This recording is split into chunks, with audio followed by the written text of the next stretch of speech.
Good morning, everybody. Time to rise and shine if you want to see that. If you want to see that thing today. The hearings. You didn't get it. Anyway, better get. I hope you had your shower, your shower. You went to the bathroom, breakfast, and all that. It's almost time. Because it's almost time, and as soon as it's time.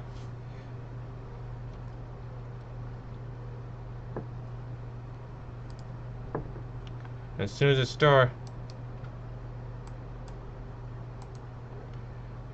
As soon as it starts, we're getting started. So if you haven't yet, get yourselves ready for it. All right? I know I'm going to.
Good morning.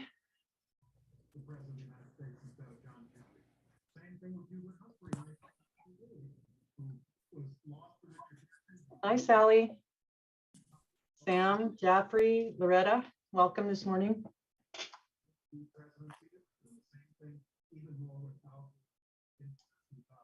I'm going to drop a couple links in the chat for you. I came across another primer for the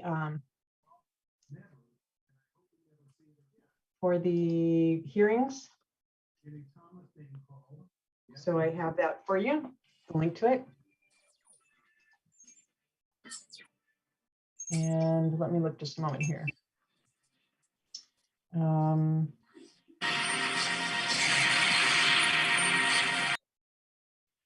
Loretta, you got the TV on or something there.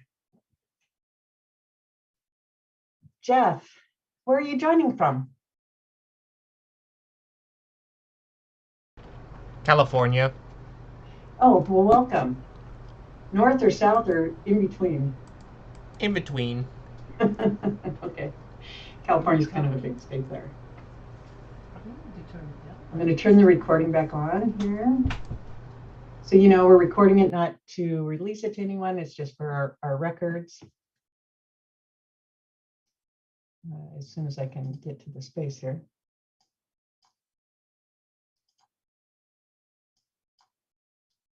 Recording in progress.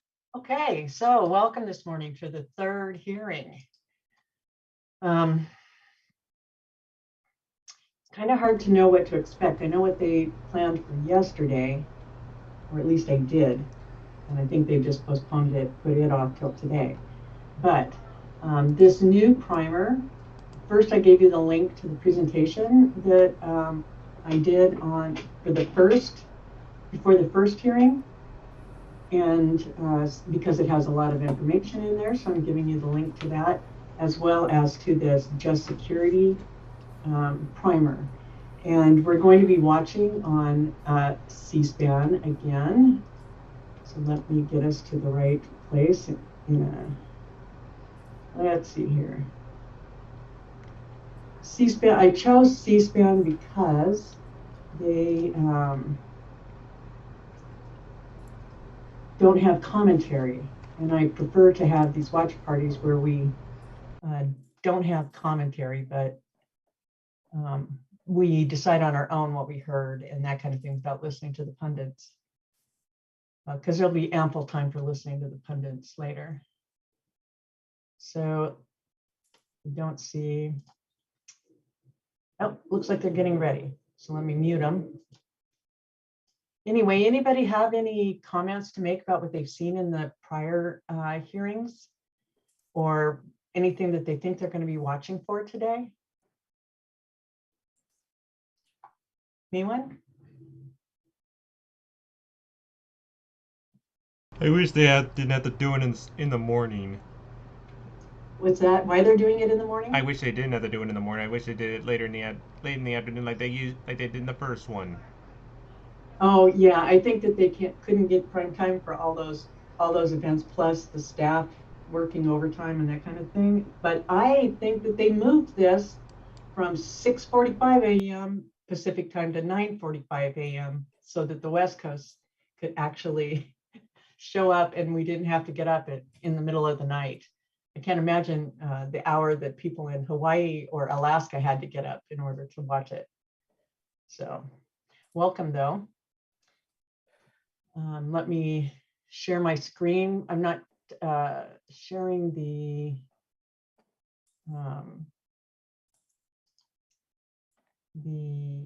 just a second. I want to get to my settings here. The volume yet, but we will, when this starts, I'll go to full screen and give you the sound. So this primer is pretty interesting that I'm sharing with you in the chat. It talks about what we know and what to look for in the various hearings on different parts of the investigation, which I find pretty interesting. Looks like, okay, share sound. So good morning, Kimberly. Good morning, Matt. Good morning. So it's afternoon. I'm on the East Coast. So. Oh, okay. Good morning, Lynn. Good afternoon, depending on where you are. May I ask who's signed up as owner? Is that from the other day? Was it Sandy or Sarah? I don't recall. I'm sorry. Susan. Susan. Okay, well, I had the S right. You're doing wonderful. Well, thank you. Good morning. Yeah, it's still kind of like I stay up late, so morning doesn't like me all that much. Yeah, me too. Me too. Welcome, Lynn and Cecily. And Cecily, let me make you the co-host. Okay, Thank you for coming. Is that okay with you? sure. Okay. There you go. So I shared a couple things in the chat. Let me go back to the chat and share them again for those who've arrived since then. It's two Good documents. morning, or good day, Carolyn. I'm glad I got you this on watch. Watch party, much better. Glad you're Thank you. with us here.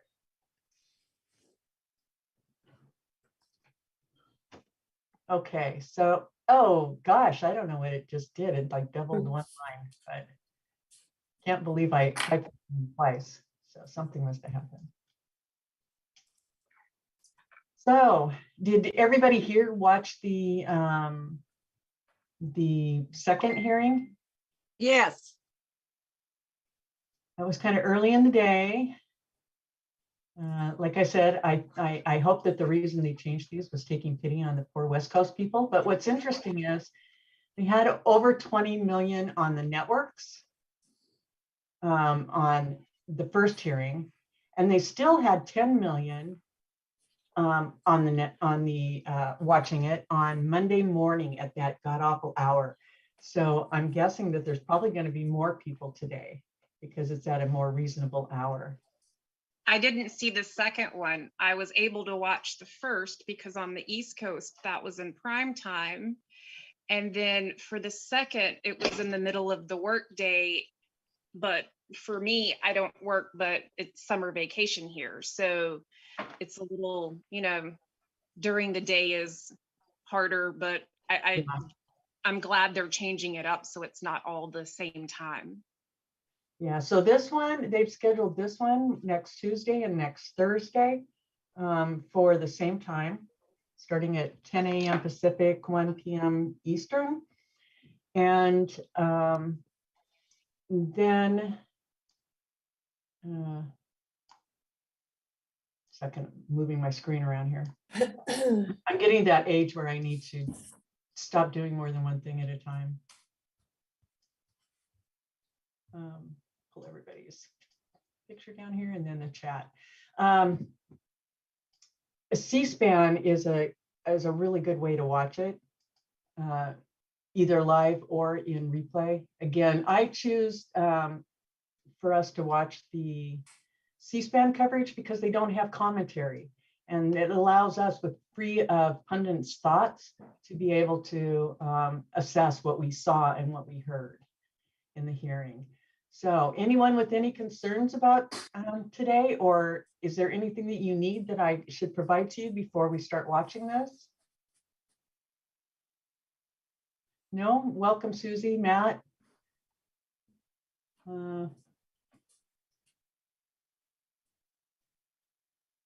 Okay, well, Cecily. Carolyn.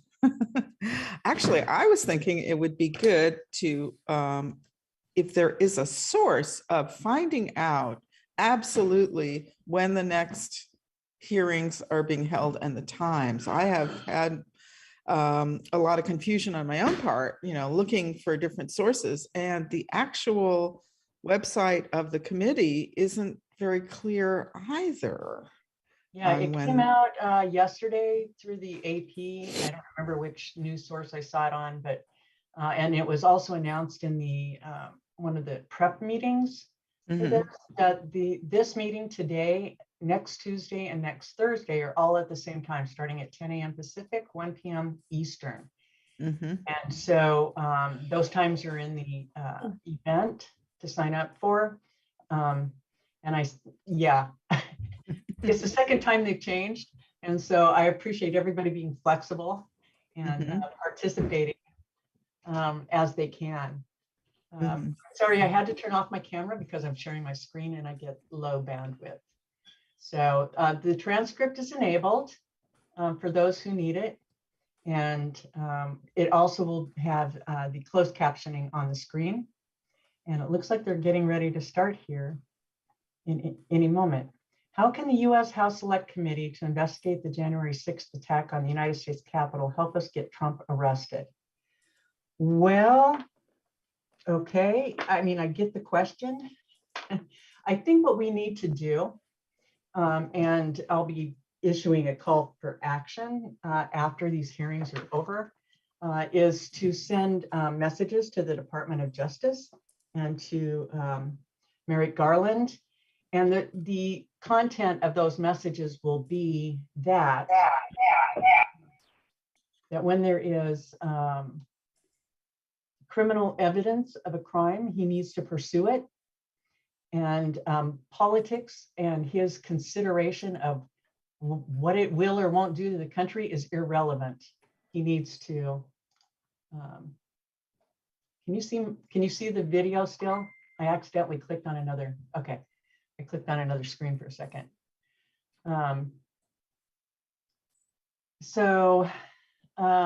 You know, I think the biggest mistake that Gerald Ford made was pardoning Nixon. I think that's what started us down this road to this inevitability. And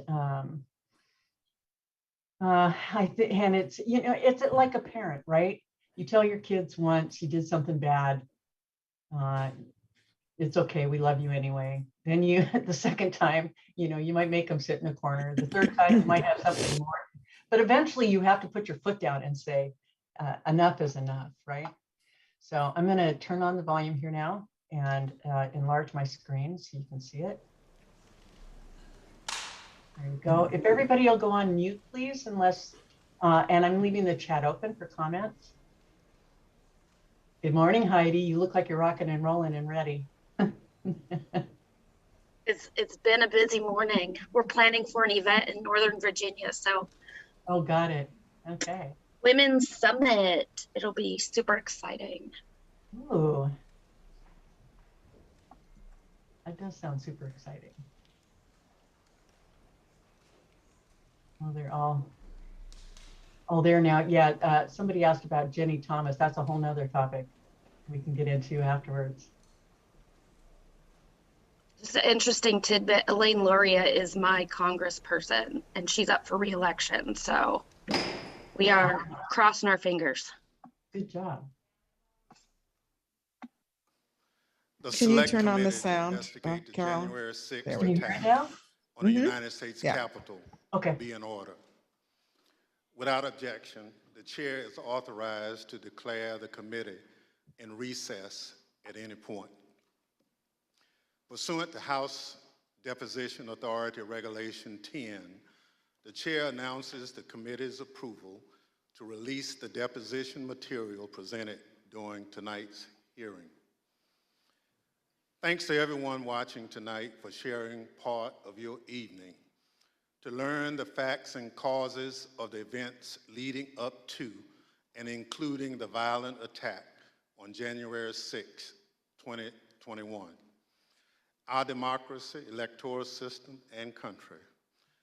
I'm Benny Thompson, chairman of the January 6, 2021 committee. I was born, raised, and still live in Bolton, Mississippi, a town with a population of 521, which is midway between Jackson and Vicksburg, Mississippi, and the Mississippi River. I'm from a part of the country where people justify the actions of slavery, the Ku Klux Klan, and lynching. I'm reminded of that dark history as I hear voices today try and justify the actions of the insurrectionists on January 6, 2021. Over the next few weeks, hopefully you will get to know the other members, my colleagues up here, and me. We represent a diversity of communities from all over the United States, rural areas and cities, East Coast, West Coast, and the Heartland. All of us have one thing in common. We swore the same oath. That same oath that all members of Congress take upon taking office and afterwards every 2 years if they are reelected. We swore an oath to defend the Constitution against all enemies, foreign and domestic. The words of the current oath taken by all of us that nearly every United States government employee takes have their roots in the Civil War. Throughout our history, the United States has fought against foreign enemies to preserve our democracy, electoral system, and country. When the United States Capitol was stormed and burned in 1814, foreign enemies were responsible. Afterward, in 1862, when American citizens had taken up arms against this country, Congress adopted a new oath to help make sure no person who had Sounds like supported a the recording rebellion of the first hearing, hold so the I'm going to position of public trust. explore it here for a second. Therefore, congresspersons and United States federal government employees were required for the first time to swear an oath to defend the Constitution against. Here we go. If you're a Washington homeowner, 2020. Okay, that was up loud enough.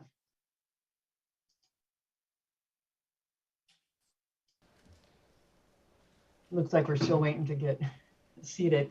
Yeah, I was listening to it thinking, well, he wouldn't go through that whole introduction again.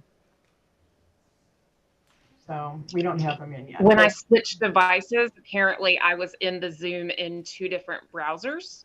Oh, and that's So why it you're getting the echo? on my end somehow. Got it. Sorry about that. Okay. Do you see the screen now where it says C-SPAN now, download free app today? I do. With Benny Thompson walking in now? Yes, and it does say 10:01 a.m. PT, so that's correct. All right. Thank you, everybody. Sorry about that. But I'm glad we figured it out before it started. Yeah. Practice, practice.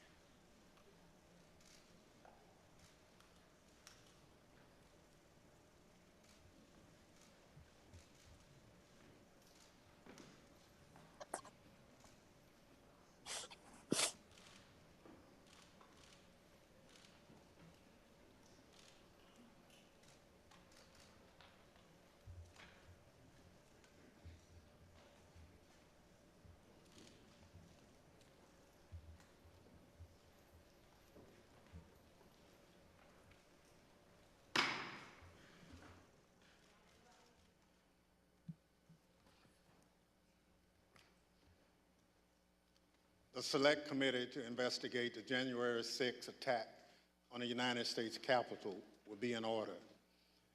Without objection, the chair is authorized to declare the committee in recess at any point. Pursuant to House Deposition Authority Regulation 10, the chair announces the committee's approval to release the deposition material represented during today's hearing. Good afternoon. This is almost no idea more un-American than the notion that any one person could choose the American president. No idea more un-American. I agree with that, which is unusual because former Vice President Mike Pence and I don't agree on much. These are his words, spoken a few months ago about Donald Trump's attempt to pressure the former vice president, pressure him into going along with an unlawful and unconstitutional scheme to overturn the 2020 election and give Donald Trump a second term in office that he did not win. Today, The Select Committee is going to reveal the details of that pressure campaign.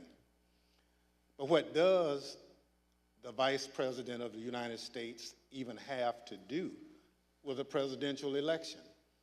The Constitution says that the Vice President of the United States oversees the process of counting the Electoral College votes, a process that took place on January 6, 2021. Donald Trump wanted Mike Pence to do something no other vice president has ever done. The former president wanted Pence to reject the votes and either declare Trump the winner or send the votes back to the states to be counted again. Mike Pence said no. He resisted the pressure. He knew it was illegal. He knew it was wrong. We are fortunate for Mr. Pence's courage on January 6th. Our democracy came dangerously close to catastrophe. That courage put him in tremendous danger. When Mike Pence made it clear that he wouldn't give in to Donald Trump's scheme, Donald Trump turned the mob on him, a mob that was chanting, "Hang Mike Pence," a mob that had built a hangman's gallows just outside the Capitol. Thanks in part to Mike Pence, our democracy withstood Donald Trump's scheme and the violence of January 6th. But the danger hasn't receded. Led by my colleague, Mr. Aguilar, today we'll lay out the facts for the American people. But first, I'll recognize my colleague from Wyoming, Ms. Cheney, for any opening statement she'd care to offer. Thank you very much, Mr. Chairman. Let me take just a few minutes today to put the topic of our hearing in broader context. In our last hearing, we heard unequivocal testimony that President Trump was told his election fraud allegations were complete nonsense. We heard this from members of the Trump campaign. We heard this from President Trump's campaign lawyers. We heard this from President Trump's former Attorney General, Bill Barr. We heard this from President Trump's former acting Attorney General, Jeff Rosen. And we heard this from President Trump's former acting Deputy Attorney General, Richard Donahue. We heard from members of President Trump's White House staff as well. Today, we're focusing on President Trump's relentless effort to pressure Mike Pence to refuse to count electoral votes on January 6th. Here again is how the former vice president phrased it in a speech before the Federalist Society, a group of conservative lawyers. This week, that President Trump said I had the right to overturn the election. But President Trump is wrong. I had no right to overturn the election. The presidency belongs to the American people and the American people alone. And frankly, there is no idea more un-American than the notion that any one person could choose the American president. What the president wanted the vice president to do was not just wrong, it was illegal and unconstitutional. We will hear many details in today's hearing, but please consider these 2 points. First, President Trump was told repeatedly that Mike Pence lacked the constitutional and legal authority to do what President Trump was demanding he do. This is testimony from Mark Short, the Vice President's Chief of Staff, who served in the Trump administration in multiple positions over 4 years. But just to pick up on that, Mr. Short, was it your impression that the Vice President had directly conveyed his position on these issues to the President, not just to the world through a Dear Colleague letter, but directly to President Trump? Many times. And had been consistent in conveying his position to the President? Very consistent. Okay. But President Trump plotted with a lawyer named John Eastman to pressure Pence to do so anyway. As the federal court has explained, quote, based on the evidence, the court finds that it is more likely than not that President Trump and Dr. Eastman dishonestly conspired to obstruct the joint session of Congress on January 6, 2021. What exactly did President Trump know? When exactly did President Trump know that it would be illegal for Mike Pence to refuse to count electoral votes. Here is one sample of testimony given by one of the witnesses before us today, the Vice President's General Counsel. Did John Eastman ever admit, as far as you know, in front of the president, that his proposal would violate the Electoral Count Act? I believe he did on the 4th. That was January 4th, 2 days before the attack on Congress. A second point, please listen to testimony today about all of the ways that President Trump attempted to pressure Vice President Pence, including Donald Trump's tweet at 2:24 p.m. condemning Vice President Mike Pence when President Trump already knew a violent riot was underway at the Capitol. In future hearings, you will hear from witnesses who were present inside the White House, who were present inside the West Wing on that day. But today we focus on the earnest efforts of Mike Pence, who was determined to abide by his oath of office. As Vice President Pence prepared a statement on January 5th and 6th, explaining that he could not illegally refuse to count electoral votes, he said this to his staff. I mean, the Vice President had said, this may be the most important thing I ever say. And this meaning the statement? The statement. And he really wanted to make sure that it was just so. You will hear today that President Trump's White House counsel believed that the Vice President did exactly the right thing on January 6th, as did others in the White House, as did Fox News host Sean Hannity. Vice President Pence understood that his oath of office was more important than his loyalty to Donald Trump. He did his duty. President Trump unequivocally did not. Thank you, Mr. Chairman. I yield back. Without objection, I recognize the gentleman from California, Mr. Aguilar, for an opening statement. Thank you, Mr. Chairman. Today, we intend to show the American people that January 6th was not an isolated incident. In the weeks culminating before, it was a legal scheme and deception. We've already learned that President Trump knew he lost the 2020 election. Shortly after, he began to look for a way to circumvent our country's most fundamental civic tradition, the peaceful transfer of power. The president latched on to a dangerous theory and would not let go because he was convinced it would keep him in office. We witnessed firsthand what happened when the President of the United States weaponized this theory. The Capitol was overrun, police officers lost their lives, and the Vice President was taken to a secure location because his safety was in jeopardy. Let's take a look at the effect of Donald Trump's words and actions. I want to warn our audience that the video contains explicit content. Mike Pence is going to have to come through for us, and if he doesn't, that will be a sad day for our country. And Mike Pence, I hope you're going to stand up for the good of our Constitution and for the good of our country. And if you're not, I'm going to be very disappointed in you. I will tell you right now.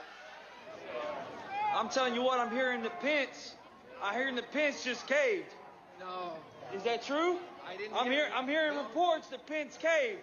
No I'm telling you, if Pence caved, we're gonna drag motherfuckers through the streets. You fucking politicians are gonna get fucking drugged through the streets. I guess the hope is that there's such a show of force here that Pence will decide to do the right thing, according to Trump.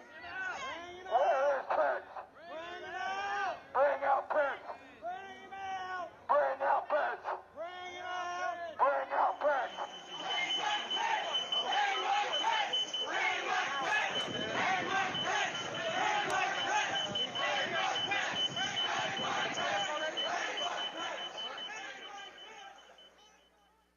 How did we get to this point? How did we get to the point where President Trump's most radical supporters led a violent attack on the Capitol and threatened to hang President Trump's own vice president? You'll hear from witnesses that Donald Trump pressured Mike Pence to adopt a legally and morally bankrupt idea that the vice president could choose who the next president can be. You'll hear about how the Vice President, the White House counsel, and others told Donald Trump that the Vice President had no such authority. But President Trump would not listen. You'll hear how Vice President Pence withstood an onslaught of pressure from President Trump, both publicly and privately, a pressure campaign that built to a fever pitch with a heated phone call on January 6th. You'll also hear that the president knew there was a violent mob at the Capitol when he tweeted at 2:24 p.m. that the vice president did not have the, quote, courage to do what needed to be done. Let me be clear. Vice President Pence did the right thing that day. He stayed true to his oath to protect and defend the Constitution. I look forward to hearing from our witnesses this afternoon. Mr. Chairman, I yield back. Thank you, Mr. Aguilar. We are honored to have two distinguished witnesses who advised Vice President regarding his role on January 6th. Judge J. Michael Luttig is one of the leading conservative legal thinkers in the country. He served in administrations of President Ronald Reagan and George H.W. Bush. He was appointed by the latter to serve on the U.S. Court of Appeals for the Fourth Circuit, where he served from 1991 to 2006. He provided critical advice for Vice President Pence regarding the role of the Vice President in the joint session of Congress shortly before that fateful moment. He's written that the Vice President does not have the power to select the next President of the United States. He's also written that contrary theory espoused by one of his own former law clerks was, quote, incorrect at every turn. We're also joined today by one of the people who was with Vice President Pence on January 6th. Greg Jacob was counsel to Vice President Pence. He conducted a thorough analysis of the role of the Vice President in the joint session of Congress under the Constitution, the Electoral Count Act, and 230 years of historical practice. But he also has firsthand information about the attack on the Capitol because he lived through it. He was with the Vice President and his own life was in danger. I will now swear in our witnesses. The witnesses will please stand and raise their right hand. Do you swear or affirm under penalty of perjury that the testimony you're about to give is the truth, the whole truth, and nothing but the truth, so help you God? Thank you. You may be seated. Let the record reflect the witnesses answered in the affirmative. I now recognize myself for questions. In the United States, the people choose our representatives, including the highest official in the land, the President of the United States. The American people did this on November 3rd, 2020. But President Trump did not like the outcome. He did everything he could to change the result of the election. He tried litigation, 62 cases, in fact, and that failed. He tried to pressure state legislatures to reverse the results of the election in their states, but they refused.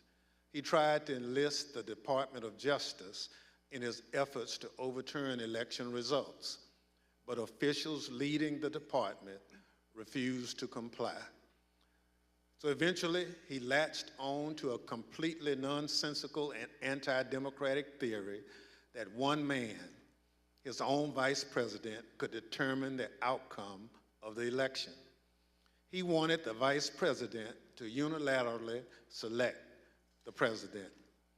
This theory that the vice president could unilaterally select the president runs completely contrary to our Constitution, our laws, and the entirety of our American experience. But that didn't matter to President Trump. I would now like to explore how President Trump came to latch on to this ridiculous legal theory that the vice president can select the president of the United States. Mr. Jacob, How did this theory first come to your attention?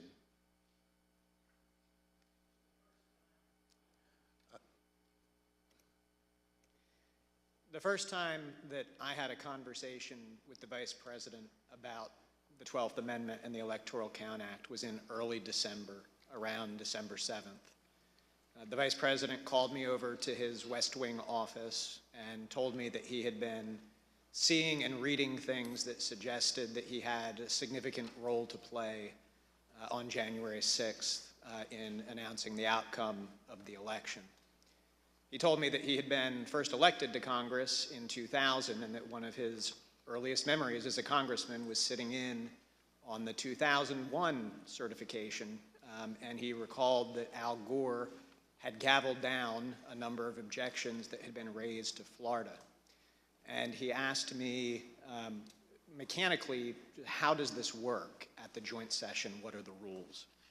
And I told the Vice President that, in fact, I had a fairly good idea of how things work, that actually there aren't rules that govern the joint session, but what there is a provision of the Constitution that's just one sentence long, and then an Electoral Count Act that had been passed in 1887. And I told the Vice President that I could put a memo together for him overnight that would explain the applicable rules.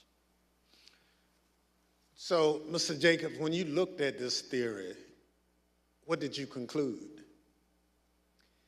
So we concluded that what you have is a sentence in the Constitution that is inartfully drafted.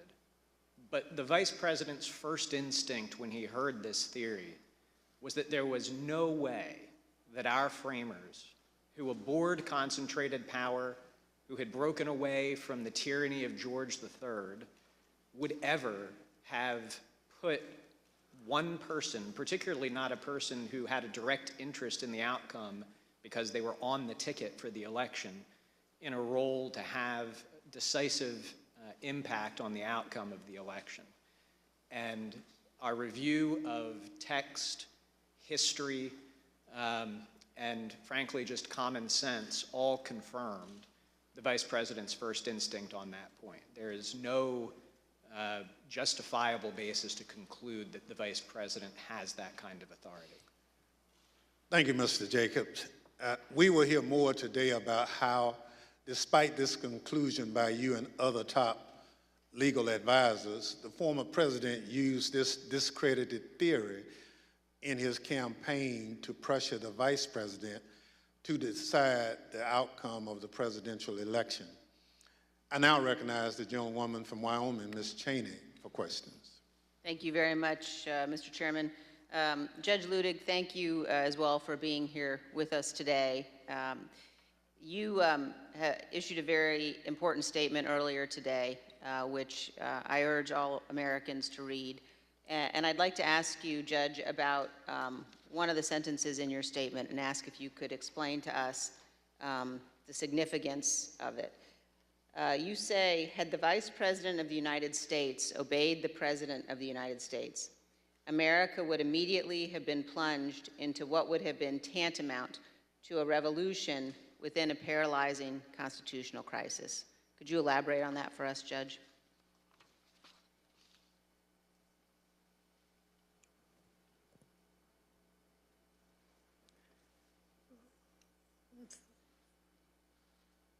Thank you, Madam Vice Chairman.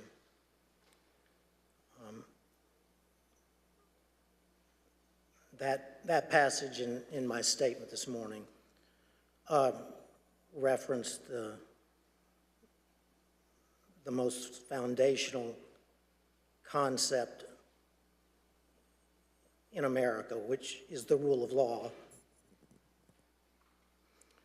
Thus, as I interpret your question, you are asking about that foundational truth of these United States, which we call America.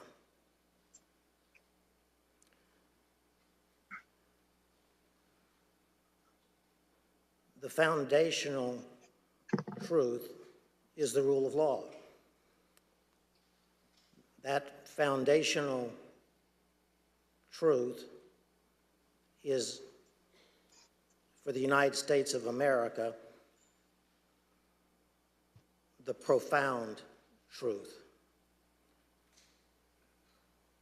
But it's not merely the profound truth for the United States. It's also the simple truth, the simple foundational truth of the American Republic. Thus, in my view, the hearings being conducted by this select committee are examining that profound truth, namely the rule of law in the United States of America. The specific question, of course, before you and before the nation, not before me, is whether that foundational rule of law was supremely violated on January 6, 2021. Now, to the question specifically that you asked, Madam Vice Chair, I believe that had Vice President Pence obeyed the orders from his president and the President of the United States of America during the joint session of the Congress of the United States on January 6, 2021, and declared Donald Trump the next President of the United States, notwithstanding that then President Trump had lost the Electoral College vote as well as the popular vote in the 2020 presidential election.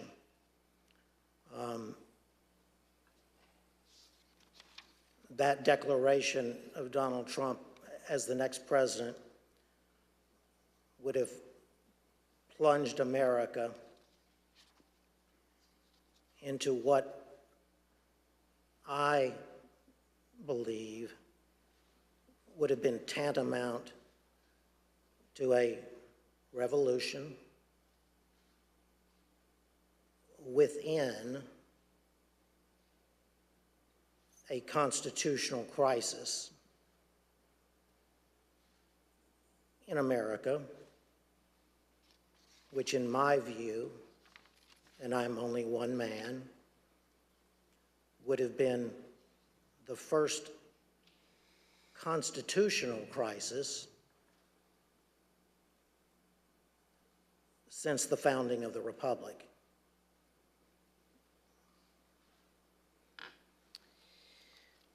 Thank you very much, Judge, for your solemn attention to these issues and for your appearance here today. We're going to describe and discuss in detail what happened. And as we do, I'm going to describe a few of the details now of some of the actions taken by a gentleman named Kenneth Cheeseborough. After the Electoral College met and cast their votes on December 14th, actually the day before they met, Kenneth Cheeseborough sent a memo to Rudy Giuliani, the president's lead outside counsel. Mr. Cheeseborough wrote to Mayor Giuliani that the Vice President is charged with, quote, making judgments about what to do if there are conflicting votes, close quote. Mr. Cheeseborough wrote that when the joint session of Congress got to Arizona in the alphabetical list of states, the Vice President should not count the Biden votes, quote, because there are 2 slates of votes. His justification, which we will learn more about in our next hearing, was that a group of Trump supporters in Arizona and other swing states decided to proclaim themselves the true electors for the state, creating 2 sets of electors, the official electors selected by the state and a group of fake electors. This document was ordered to be produced to the Select Committee by a federal district court judge. As you will see on the screen shortly, Judge David Carter wrote, quote, the draft memo pushed a strategy that knowingly violated the Electoral Count Act. The judge concluded that, quote, the memo is both intimately related to and clearly advanced the plan to obstruct the joint session of Congress on January 6, 2021. A few days later, Professor John Eastman took up this cause. Eastman was at the time a law professor at Chapman University Law School. He prepared a memo outlining the nonsensical theory that the Vice President could decide the outcome of the election at the joint session of Congress on January 6th. You will see portions of this memo on the screen. In the first line, he wrote, quote, 7 states have transmitted dual slates of electors to the President of the Senate. But Dr. Eastman goes on to rely on those so-called dual slates of electors to say that Vice President Pence could simply declare President Trump the winner of the 2020 election. Mr. Jacob, were there in fact dual slates of electors from 7 states? No, there were not. And just a few days after that, Dr. Eastman wrote another memo. This one, quote, wargaming out several scenarios. He knew the outcome he wanted, and he saw a way to go forward if he simply pretended that fake electors were real. You will see that memo up on the screen now. Here, Dr. Eastman says the Vice President can reject the Biden electors from the states that he calls, quote, disputed. Under several of the scenarios, the Vice President could ultimately just declare Donald Trump the winner, regardless of the vote totals that had already been certified by the states. However, this was false, and Dr. Eastman knew it was false. In other words, it was a lie.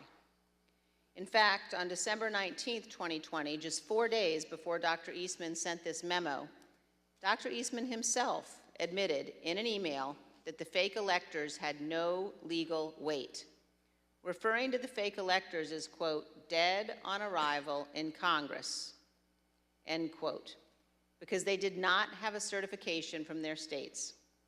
Judge Luttig, did the Trump electors in those 7 states who were not certified by any state authority have any legal significance?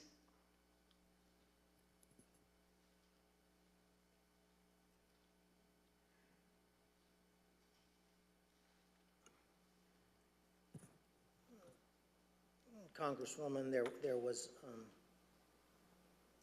no support whatsoever in either the Constitution of the United States nor the laws of the United States for the Vice President, frankly, ever to count alternative electoral slates from the states that had not been officially certified by the designated state official in the Electoral Count Act of 1887.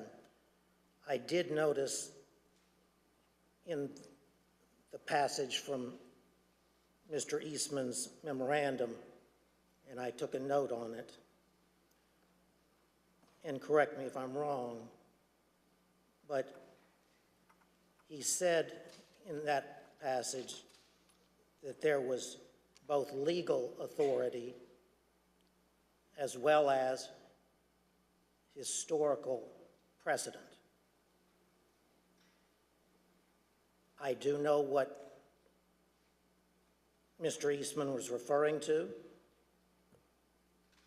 when he said that there was historical precedent for doing so. He was incorrect. There was no historical precedent from the beginning of the founding in 1789 that even as mere historical precedent, as distinguished from legal precedent,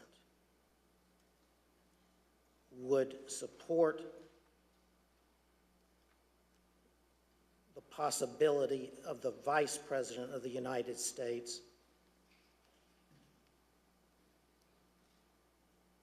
quote, counting alternative electoral slates that had not been officially certified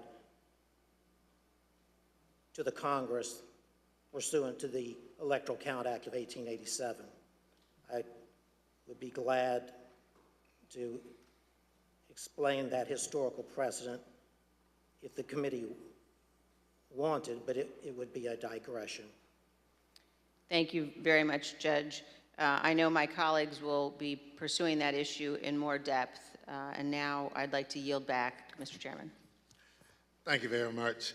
Pursuant to Section 5C8 of House Resolution 503, the chair recognizes the gentleman from California, Mr. Aguilar, and staff counsel, Mr. John Wood, for questioning.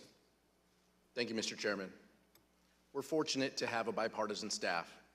Senior Investigative Counsel John Wood previously served as United States Attorney in Missouri under President George W. Bush. He and I will share today's lines of questioning. Mr. Wood. Thank you, Mr. Aguilar. Judge Luttig, I had the incredible honor of serving as one of your law clerks. Another person who did was John Eastman. And you have written that Dr. Eastman's theory that the Vice President could determine who the next President of the United States is, in your words, incorrect at every turn. Could you please explain briefly your analysis?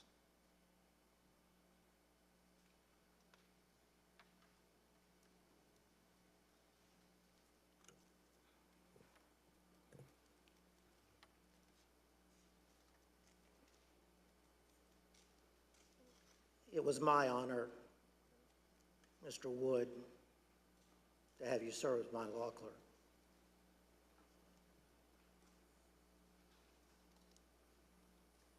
I could answer that question perfectly if I had at my disposal either Mr. Eastman's tweet or my own analytical tweet of September 21st, but I don't. But that said, let me try to remember the analysis of Mr. Eastman's analysis.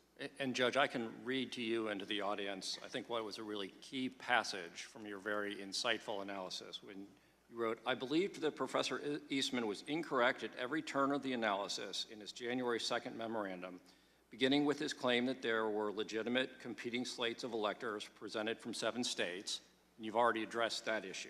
But your next sentence said, continuing to his conclusion that the Vice President could unilaterally decide not to count the votes from the 7 states from which competing slates were allegedly presented. So what was your basis for concluding that Dr. Eastman was incorrect in his conclusion that the Vice President could unilaterally decide not to count the votes from these disputed states? I understand.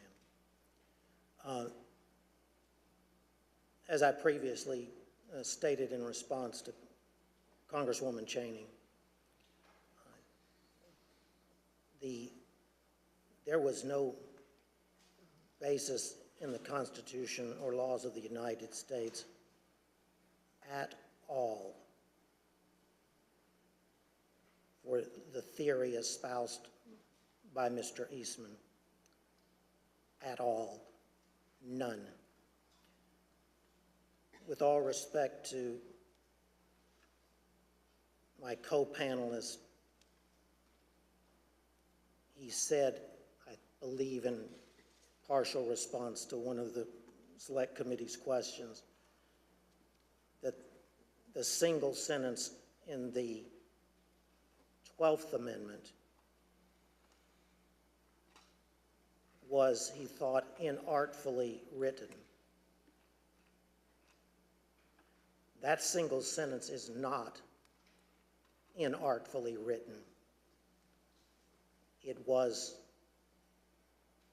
pristine clear that the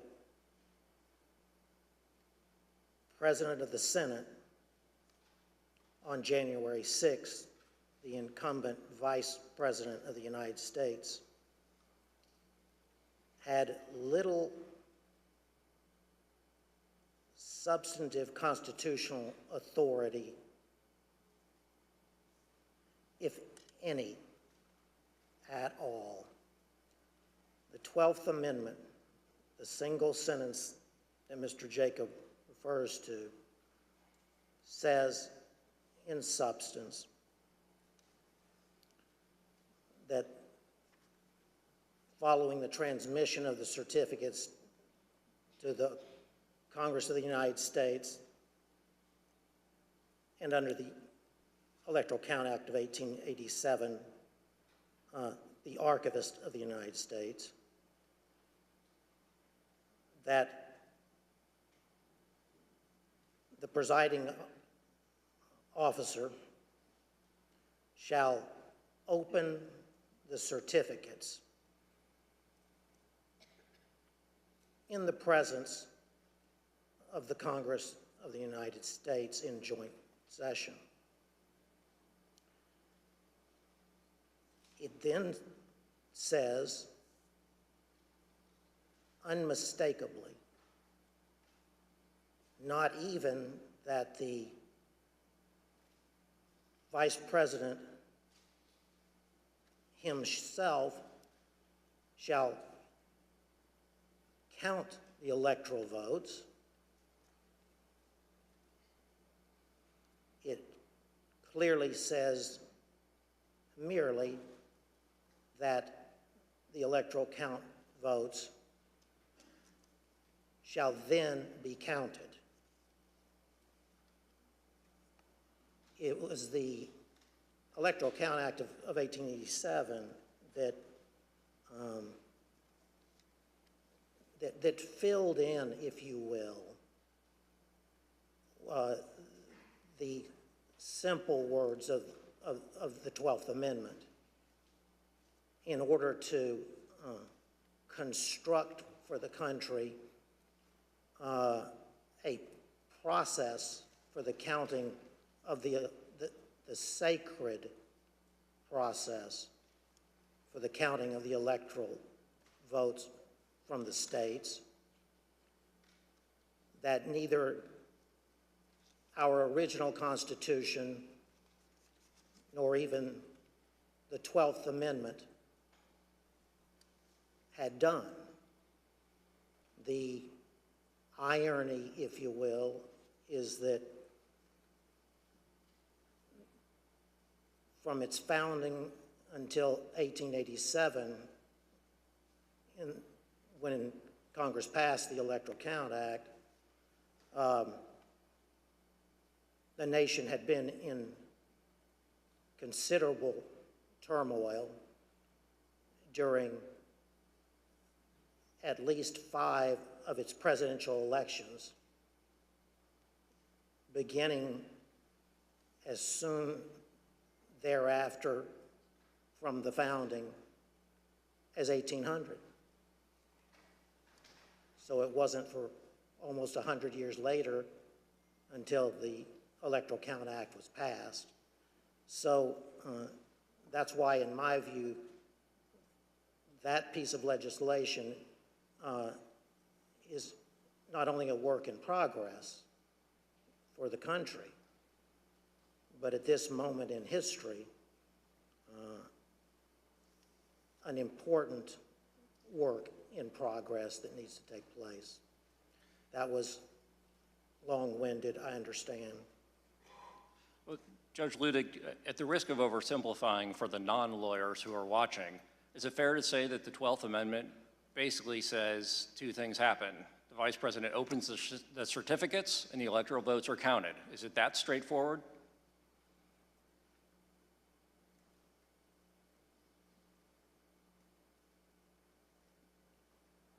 I would not want that to be my testimony before the Congress of the United States. The language of the 12th Amendment is that simple. Thank you, Judge. Mr. Jacob, I have a question for you. I believe during your deposition before this committee, you said something to the effect of you'd read every word written about the 12th Amendment, the Electoral Count Act, and historical practice. I know in response to the chairman's earlier question, you gave your bottom line conclusion, but can you tell us a little bit about the process that you and your colleagues went through of researching this issue and what conclusion you came to after your thorough research? So, you, as a lawyer who's analyzing a constitutional provision, you start with the constitutional text, you go to structure, you go to history. So we started with the text. We did not think that the text was quite as unambiguous as Judge Luttig indicated. In part, we had a constitutional crisis in 1876 because in that year, multiple slates of electors were certified by multiple slates. And when it came time to count those votes, the antecedent question of which ones had to be answered. That required the appointment of an independent commission. That commission had to resolve that question, and the purpose of the Electoral Count Act of 1887 had been to resolve those latent ambiguities. Now, I'm in complete agreement with Judge Luttig. It is unambiguous that the Vice President does not have the authority to reject electors. There is no suggestion of any kind that it does. There is no mention of rejecting or objecting to electors anywhere in the 12th Amendment. And so the notion that the Vice President could do that certainly is not in the text. But the problem that we had and that John Eastman raised in our discussions was we had all seen that in Congress in 2000, in 2004, in 2016, there had been objections raised to various states. And those had even been debated in 2004. And so here you have an amendment that says nothing about objecting or rejecting, and yet we did have some recent practice of that happening within the terms of the Electoral Count Act. So we started with that text. And I recall in my discussion with the Vice President, he said, I can't wait to go to heaven and meet the framers and tell them the work that you did in putting together our Constitution is a work of genius. Thank you. It was divinely inspired. There is one sentence that I would like to talk to you a little bit about. So then we went to structure. And again, the Vice President's first instinct here is so decisive on this question. There's just no way that the framers of the Constitution, who divided power and authority, who separated it out, who had broken away from George III and declared him to be a tyrant, there was no way that they would have put in the hands of one person the authority to determine who was going to be President of the United States. And then we went to history. We examined every single electoral vote count that had happened in Congress since the beginning of the country. We examined the Electoral Count Act. We examined practice under the Electoral Count Act. And critically, no Vice President in 230 years of history had ever claimed to have that kind of authority, hadn't claimed authority to reject electoral votes, had not claimed authority to return electoral votes back to the states. In the entire history of the United States, not once had a joint session ever returned electoral votes back to the states to be counted. And in the crisis of 1876, Justice Bradley of the United States Supreme Court, who supplied the decisive final vote on that commission, had specifically looked at that question and said, first, the vice president clearly doesn't have authority to decide anything, and by the way, also does not have authority to conduct an investigation by sending things back out for a public look at things. So the history was absolutely decisive, and again, part of my discussion with Mr. Eastman was, if you were right, don't you think Al Gore might have liked to have known in 2000 that he had authority to just declare himself president of the United States? Did you think that the Democrat lawyers just didn't think of this very obvious quirk that he could use to do that? And of course, he acknowledged Al Gore did not and should not have had that authority at that point in time. But so text, structure, history, I think what we had was some ambiguous text that common sense and structure would tell you the answer cannot possibly be that the vice president has that authority. As the committee already played the vice president's remarks, there is almost no idea more un-American than the notion that any one person would choose the American president. And then unbroken historical practice for 230 years that the vice president did not have such an authority. Thank you. I reserve the remainder of my time. Mr. Jacob, you weren't the only one who knew that the legal theory was wrong, though. Here's what various advisors to the president thought about that theory. You've been clear repeatedly with Mr. Meadows about you and the vice president having a different view about his authority on January 6th. I believe I had. Did Mr. Meadows ever explicitly or tacitly agree with you or say, yeah, that makes sense, or okay?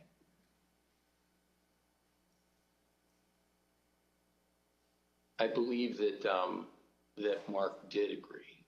What makes you say that? I believe that's what he told me. But as I mentioned, I think Mark had told so many people so many different things that it was not something that that I would necessarily accept as, okay, well, that means that's resolved. I see. Tell me more what he told you on this topic. Well, I think it was that, the vice president doesn't have any broader role. And I think he was understanding of that.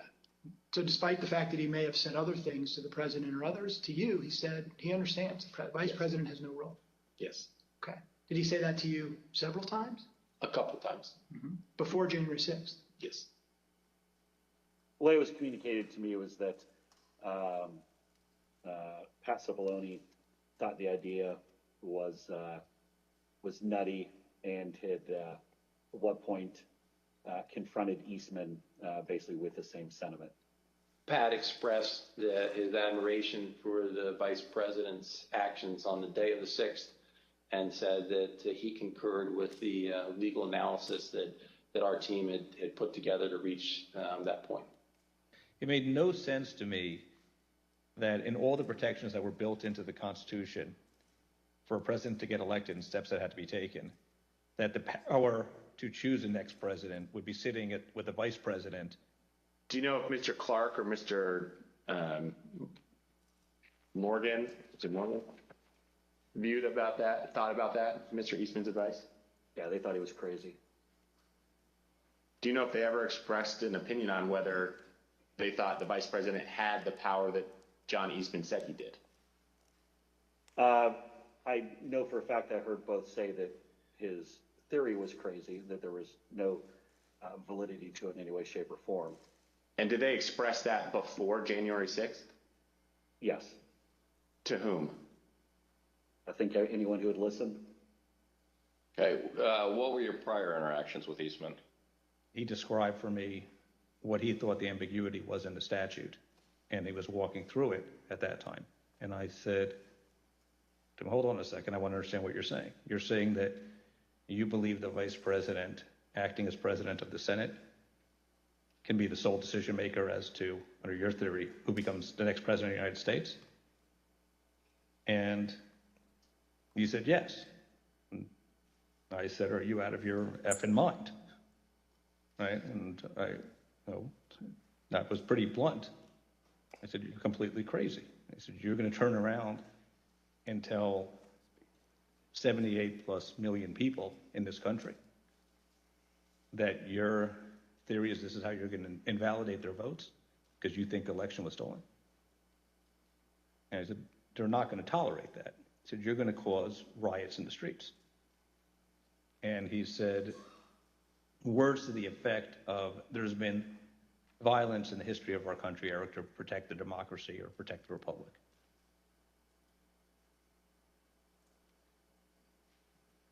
In fact, there was a risk that the lawyers in the White House counsel's office would resign. For example, Fox News host Sean Hannity expressed concern that the entire White House counsel's office could quit. As you can see from these texts, Mr. Hannity wrote to White House Chief of Staff Mark Meadows that, quote, "We can't lose the entire White House counsel's office. I do not see January 6th happening the way he is being told." A few days later, on January 5th, Mr. Hannity wrote to Mr. Meadows that, quote, "I'm very worried the next 48 hours. Pence pressure, White House counsel will leave." While Sean Hannity was apparently very concerned about the possibility that the White House counsel would resign in protest of the president's effort to force the vice president to violate the Constitution, some others close to the president were more dismissive of the White House counsel's position. Here's what Trump's son-in-law and senior advisor Jared Kushner said during his deposition regarding the White House counsel Pat Cipollone's threats to resign. Jared, are you aware of instances where Pat Cipollone threatened to resign? I kind of, like I said, my interest at that time was on trying to get as many pardons done. And I know that, he was always, him and the team were always saying, oh, we're going to resign. We're not going to be here if this happens, if that happens. So I kind of took it up to just be whining, to be honest with you. The president's own lead outside counsel, Rudy Giuliani, also seemed to concede that the vice president did not have the authority to decide the outcome of the election or send it back to the states. Here's what White House attorney Eric Hirschman said about his call with Mayor Giuliani on the morning of the 6th. The morning of January 6th, I think he called me out of the blue, right? And I was like getting dressed. And we had an intellectual discussion about Eastman's, I don't know if it's Eastman's theory per se, but the VP's role. And he was asking me my view and analysis and then the practical implications of it. And when we finished, he said, like, I believe that, you're probably right. I think he thought when we're done that it would be something he'd have to consider if he was sitting on the bench. But he'd probably come down in that, you couldn't interpret it or sustain the argument long term. Of course, the fact that Mayor Giuliani seemed to admit that the theory was wrong did not stop him from going before the crowd just a few hours later on January 6th and saying the exact opposite. Here's Mayor Giuliani's speech at the Ellipse rally on January 6th. We're here just very briefly to make a very important 2 points. Number one, every single thing that has been outlined as the plan for today is perfectly legal. I have Professor Eastman here with me to say a few words about that. He's one of the preeminent constitutional scholars in the United States. It is perfectly appropriate, given the questionable constitutionality of the Election Counting Act of 1887, that the vice president can cast it aside and he can do what a president called Jefferson did when he was vice president. He can decide on the validity of these crooked ballots,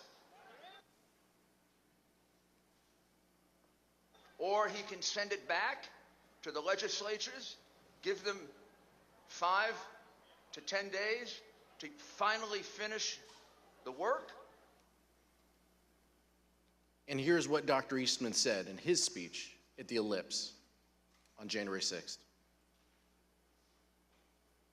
And all we are demanding of Vice President Pence is this afternoon at 1 o'clock, he let the legislatures of the state look into this so we get to the bottom of it and the American people know whether we have control of the direction of our government or not.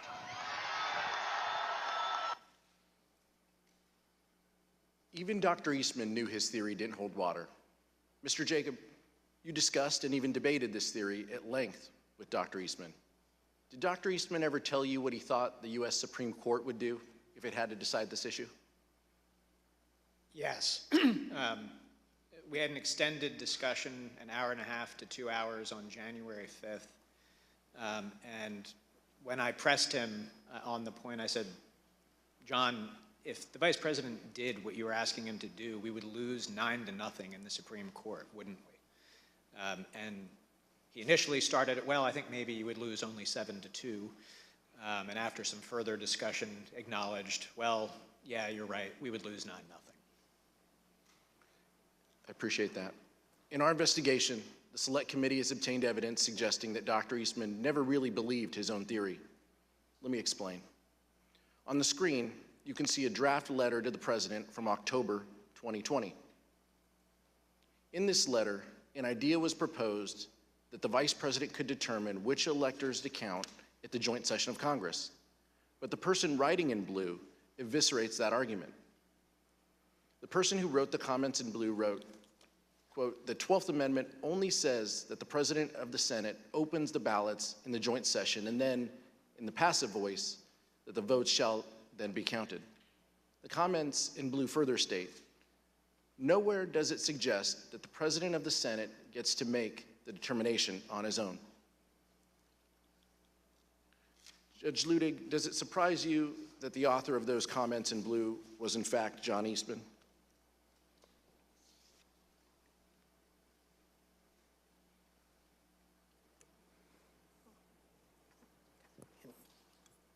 Yes, it does, Congressman. But let me, watching this unfold, let me try to unpack what was at the root of what I have called the blueprint to overturn the 2020 election. And it is this, and I had foreshadowed this answer in my earlier testimony to Congresswoman Cheney. Mr. Eastman, from the beginning,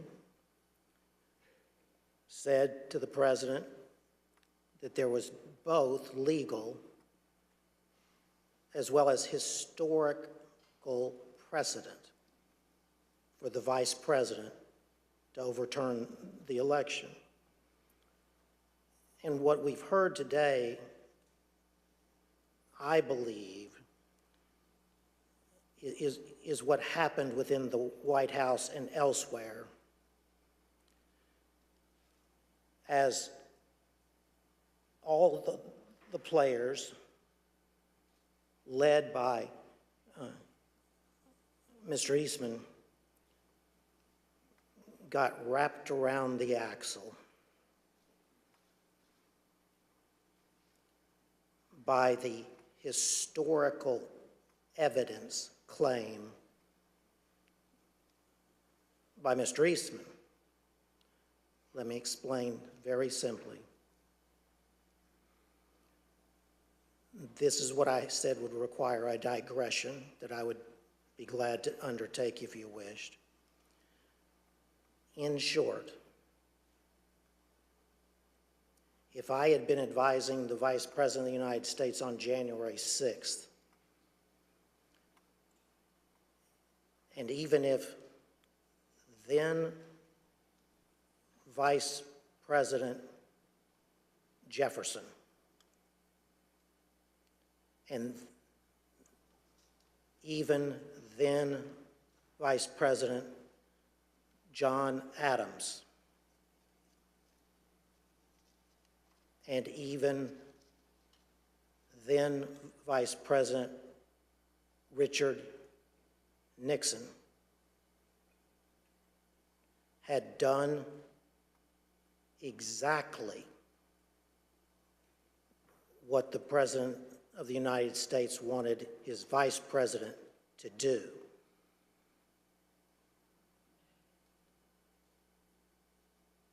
I would have laid my body across the road before I would have let the Vice President overturn the 2020 election on the basis of that historical precedent. But what this body needs to know, and now America needs to know, is that that was the centerpiece of the plan to overturn the 2020 election. It was the historical precedent in the years and with the vice presidents that I named, as Congressman Raskin understands well. And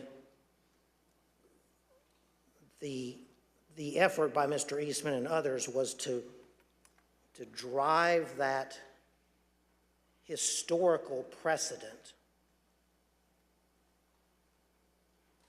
up to and under that single sentence, single pristine sentence in the 12th Amendment to the United States Constitution, taking advantage of, if you will, what many have said is the inartful wording of that sentence in the 12th Amendment.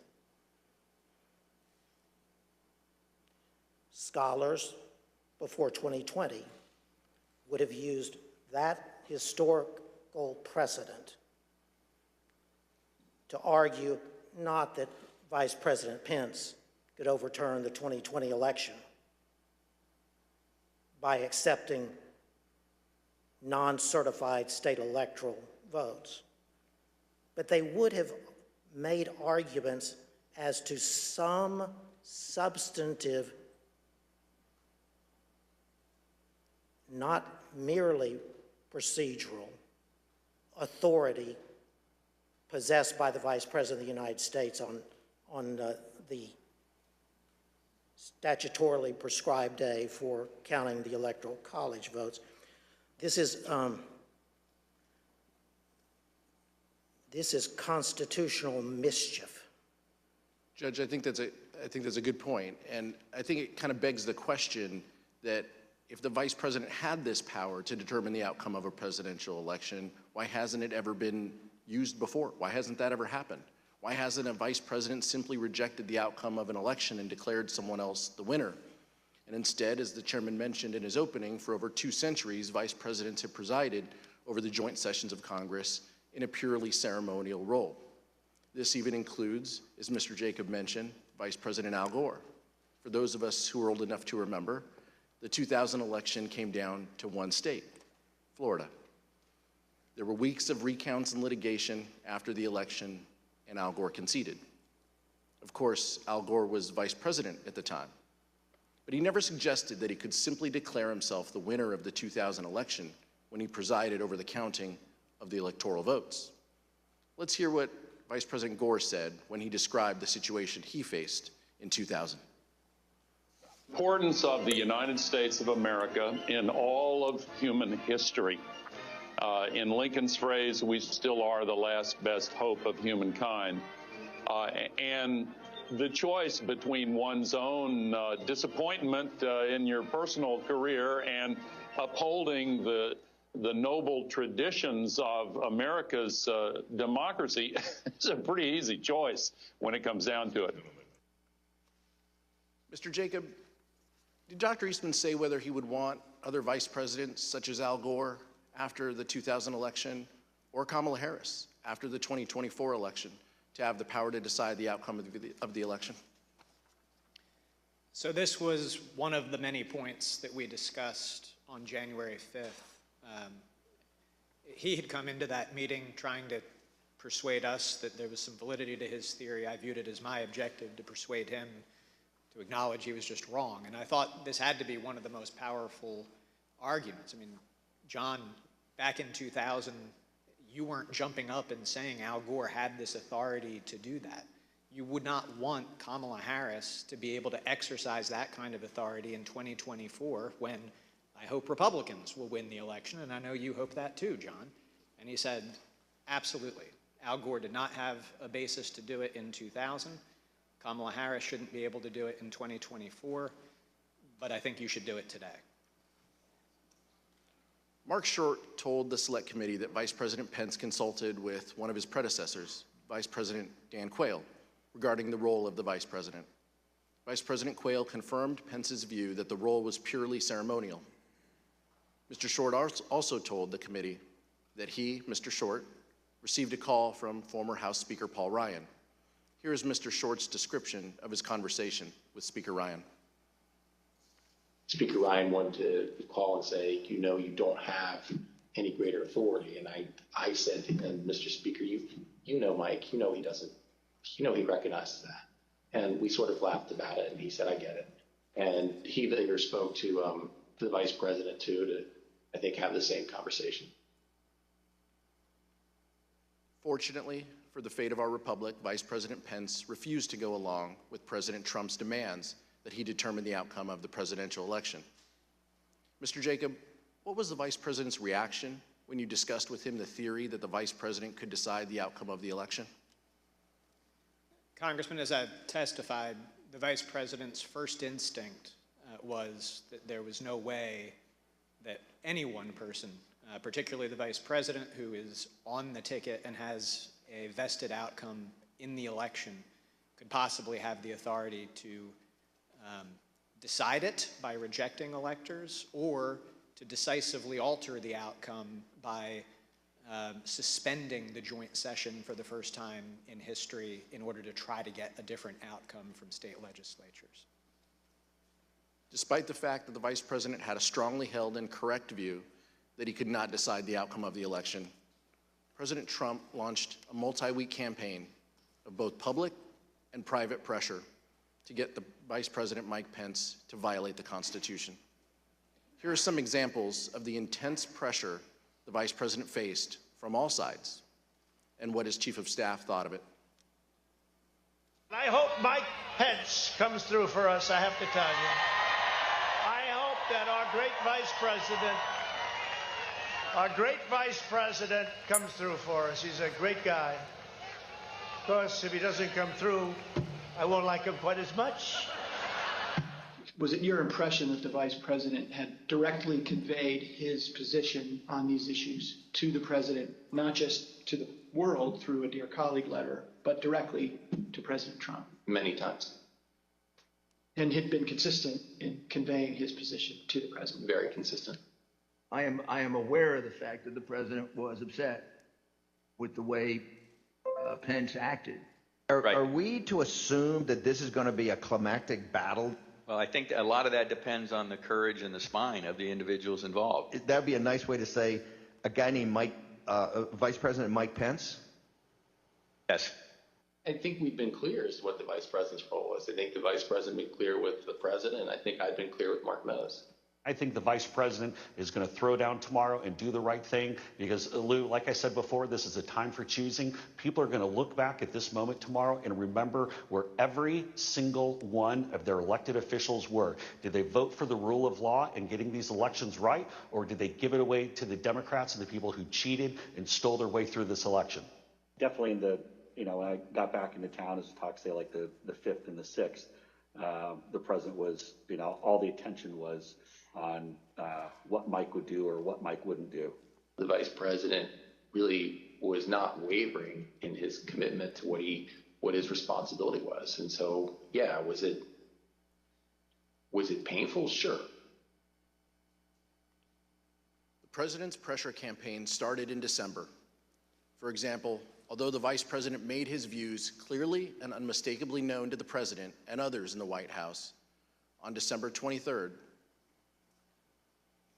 President Trump retweeted a memo from an individual named Ivan Reichlen entitled Operation Pence Card that called on the Vice President to refuse the Electoral College votes from certain states that had certified Joe Biden as the winner. President Trump started his pressure campaign in December, but he dialed up the pressure as January 6th approached.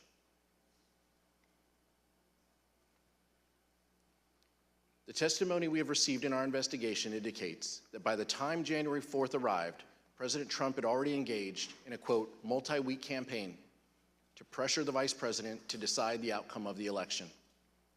This had included private conversations between the two leaders, Trump's tweets, and at least one meeting with members of Congress. We understand that the Vice President started his day on January 4th with a rally in Georgia for the Republican candidates in the U.S. Senate runoff. When the Vice President returned to Washington, he was summoned to meet with the President regarding the upcoming joint session of Congress. Mr. Jacob, who attended that meeting?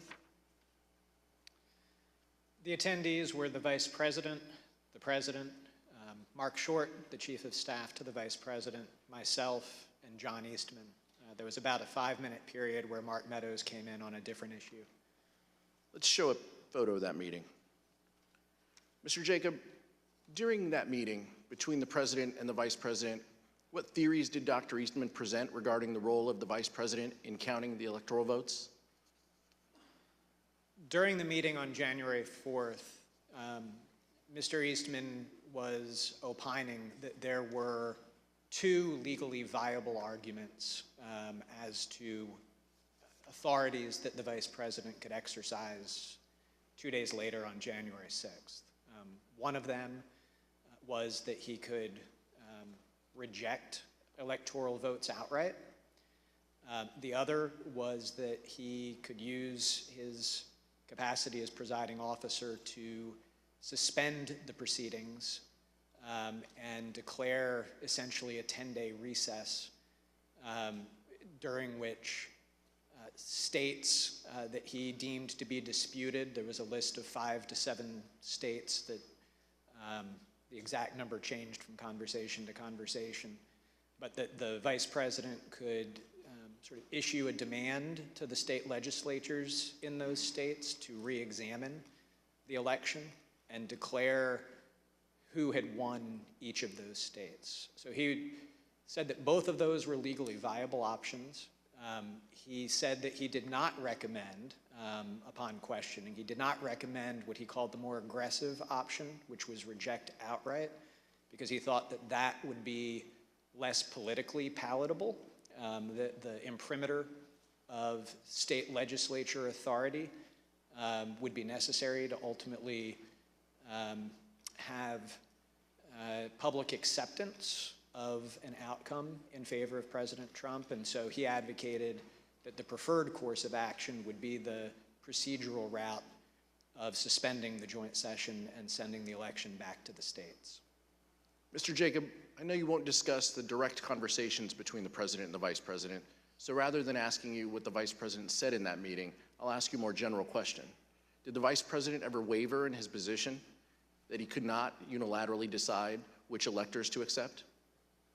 The Vice President never budged from the position that I have described as his first instinct, which was that it just made no sense from everything that he knew and had studied about our Constitution that one person would have that kind of authority. And did the Vice President ever waver in his position that he could not delay certification and send it back to the states? No, he did not. Did Dr. Eastman admit in front of the President that his proposal would violate the Electoral Count Act? So during that meeting on the 4th, I think I raised the problem that both of Mr. Eastman's proposals would violate several provisions of the Electoral Count Act. Mr. Eastman acknowledged that that was the case, that even what he viewed as the more politically palatable option would violate several provisions, but he thought that we could do so because in his view the Electoral Count Act was unconstitutional, and when I raised concerns that that position would likely lose in court, his view was that the court simply wouldn't get involved. They would invoke the political question doctrine and therefore we could have some comfort proceeding with that path. Mr. Wood? But just to reiterate, he told you, maybe this was in a later conversation, but he told you at some point that if, in fact, the issue ever got to the Supreme Court, his theory would lose 9-0, correct? The next morning, starting around 11 or 11:30, we met for an hour and a half to 2 hours. And in that meeting, I've already described the text, structure, history conversation, but we started walking through all of that. And I said, John, basically what you have is some text that may be a little bit ambiguous, but then nothing else that would support it, including the fact that nobody would ever want that to be the rule. Wouldn't we lose 9-0 in the Supreme Court? And again, he initially started, well, maybe you'd only lose 7-2, but ultimately acknowledged that no, we would lose 9-0. No judge would support his argument. After his meeting with the Vice President, Donald Trump flew to Georgia for a rally in support of the Republican candidates in the United States Senate runoff.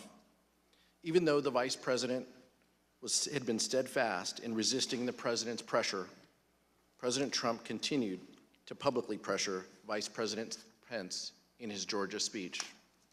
Rather than focusing exclusively on the Georgia Senate runoff, Trump turned his attention to Mike Pence.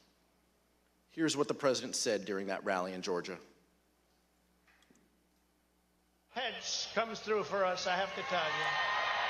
I hope that our great Vice President comes through for us. He's a great guy. Of course, if he doesn't come through, I won't like him quite as much. So the President had been told multiple times that the Vice President could not affect the outcome of the election, but he nonetheless publicly pressured Mike Pence to do exactly that by saying, quote, if he doesn't come through, I won't like him as much. Let's turn now to January 5th. Mr. Wood? Thank you. That morning, meaning January 5th, the President issued a tweet expressly stating that the Vice President had the power to reject electors. Let's look at what the President wrote. Quote, the Vice President has the power to reject fraudulently chosen electors. Mr. Jacob, you've already told us about your meeting with Dr. Eastman and the President on January 4th, and you briefly made reference to the meeting you had with Dr. Eastman the next day, January 5th. Can you tell us a little bit more about that meeting with Dr. Eastman on January 5th? For example, where was the meeting? Who was there? So at the conclusion of the meeting on the 4th, the President had asked that, that our office meet with Mr. Eastman the next day to hear more about the positions he had expressed at that meeting, and the Vice President indicated that sort of offered me up as his counsel to fulfill that duty. So we met in Mark Short's office in the Executive Office Building across the way from the White House. Dr. Eastman had a court hearing by Zoom that morning, so it didn't start first thing, but rather started around 11. And that meeting went for about an hour and a half, 2 hours. Chief of Staff Mark Short was at that meeting most of the time. There were a few times that he left. And essentially it was an extended discussion. What most surprised me about that meeting was that when Mr. Eastman came in, he said, I'm here to request that you reject the electors. So on the 4th, that had been the path that he had said, I'm not recommending that you do that. But on the 5th, he came in and expressly requested that. And I grabbed a notebook as I was heading into the meeting. I didn't hear much new from him to record, but that was the first thing I recorded in my notes was request that the VP reject. Just to be clear, you're saying that Dr. Eastman urged the Vice President to adopt the very same approach that Dr. Eastman appeared to abandon in the Oval Office meeting with the President the day before. Is that correct? He had recommended against it the evening before, and then on the 5th came in, and I think it was probably his first words after introductions and as we sat down were, "I'm here to request that you reject the electors in the disputed states." And you referenced a moment ago some handwritten notes, which you've provided to the Select Committee. I'd now like to show you those notes. As you can see, you wrote there at the top, the writing's a little bit faint in the copy, but you wrote, "Requesting VP reject." Does that accurately reflect what Dr. Eastman asked of you in your meeting on January 5th? Yes. And what was your reaction when Dr. Eastman said on January 5th that he was there to ask the Vice President of the United States to reject electors at the joint session of Congress? I was surprised because I had viewed it as sort of one of the key concessions that we had secured the night before from Mr. Eastman that, that he was not recommending that we do that. So what did you say to him? Well, as I indicated, to some extent it simplified my task because there are more procedural complexities to the send it back to the states point of view, and I actually had spent most of my evening the night before writing a memorandum to the Vice President explaining all of the specific provisions of the Electoral Count Act that plan would violate. So instead, since he was pushing the sort of robust unilateral power theory, I've already walked the committee through the discussions that we had. I started out with our points of commonality, or what I thought were our points of commonality. We're conservatives, we're small government people, we believe in originalism as the means by which we're going to interpret this. And so we walked through the text, we walked through the history, and the committee has shown footage of Mr. Eastman on the stage on the 6th claiming that Jefferson supported his position in a historical example of Jefferson. In fact, he conceded in that meeting Jefferson did not at all support his position, that in the election of 1800, there had been some small technical defect with the certificate in Georgia. It was absolutely undisputed that Jefferson had won Georgia. Jefferson did not assert that he had any authority to reject electors. He did not assert that he had any authority to resolve any issue.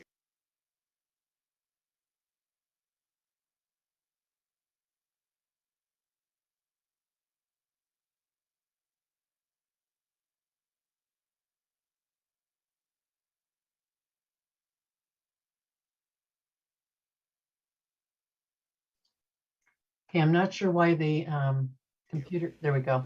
During the course of that. And so he acknowledged by the end that there was no historical practice whatsoever that supported his position. He had initially tried to push examples of Jefferson and Adams. He ultimately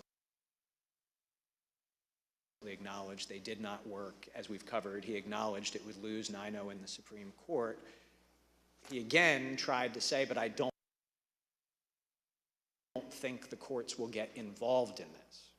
They'll invoke the political question doctrine, and so if the courts stay out of it, that will mean that we'll have the 10 days for the states to weigh in and resolve it, and then they'll send back the Trump slates of electors, and the people will be able to accept that. And I expressed my vociferous disagreement with that point. I did not think that this was a political question. Among other things, if the courts did not step in to resolve this, there was nobody else to resolve it. You would be in a situation where you have a standoff between the President of the United States and, counterfactually, the Vice President of the United States, saying that we've exercised authorities that constitutionally we think we have, by which we have deemed ourselves the winners of the election. You would have an opposed House and Senate disagreeing with that. You would have state legislatures that, to that point, I mean, Republican leaders across those legislatures had put out statements, and we collected these for the Vice President as well, that the people had spoken in their states and that they had no intention of reversing the outcome of the election. We did receive some signed letters that Mr. Eastman forwarded us by minorities of leaders in those states, but no state had any legislative house that indicated that it had any interest in it. So you would have had just an unprecedented constitutional jump ball situation with that standoff. And as I expressed to him, that issue might well then have to be decided in the streets. Because if we can't work it out politically, we've already seen how charged up people are about this election. And so it would be a disastrous situation to be in. So I said, I think the courts will intervene. I do not see a commitment in the Constitution of the question whether the Vice President has that authority to some other actor to resolve. There's arguments about whether Congress and the Vice President jointly have a constitutional commitment to generally decide electoral vote issues. I don't think that they have any authority to object or reject them. I don't see it in the 12th Amendment, but nonetheless. And I concluded by saying, John, in light of everything that we've discussed, can't we just both agree that this is a terrible idea? And he couldn't quite bring himself to say yes to that, but he very clearly said, well, yeah, I see we're not going to be able to persuade you to do this. And that was how the meeting concluded. But you just described a terrifying scenario. Sounds like there could have been chaos under the Eastman approach, and you even described it as it potentially could be decided in the streets. And you described several concessions that Dr. Eastman made throughout that discussion or even debate that you had with him. At some point during that meeting on January 5th, did Dr. Eastman seem to admit that both of the theories that he had presented to the United States the day before? So the theory that the Vice President could reject electors outright and declare Donald Trump the winner, and his less aggressive theory that the Vice President could simply send it back to the states. At some point in that conversation on the 5th, did Dr. Eastman seem to admit that both of these theories suffered from similar legal flaws? So I had at least one, possibly two other conversations with Dr. Eastman later that day. In the earlier meeting, we really were focused, because his request that he made had been reject the electors outright, on why that theory was wrong and why we certainly would not be doing that. Later that day, he pivoted back to, well, we hear you loud and clear, you're not going to reject.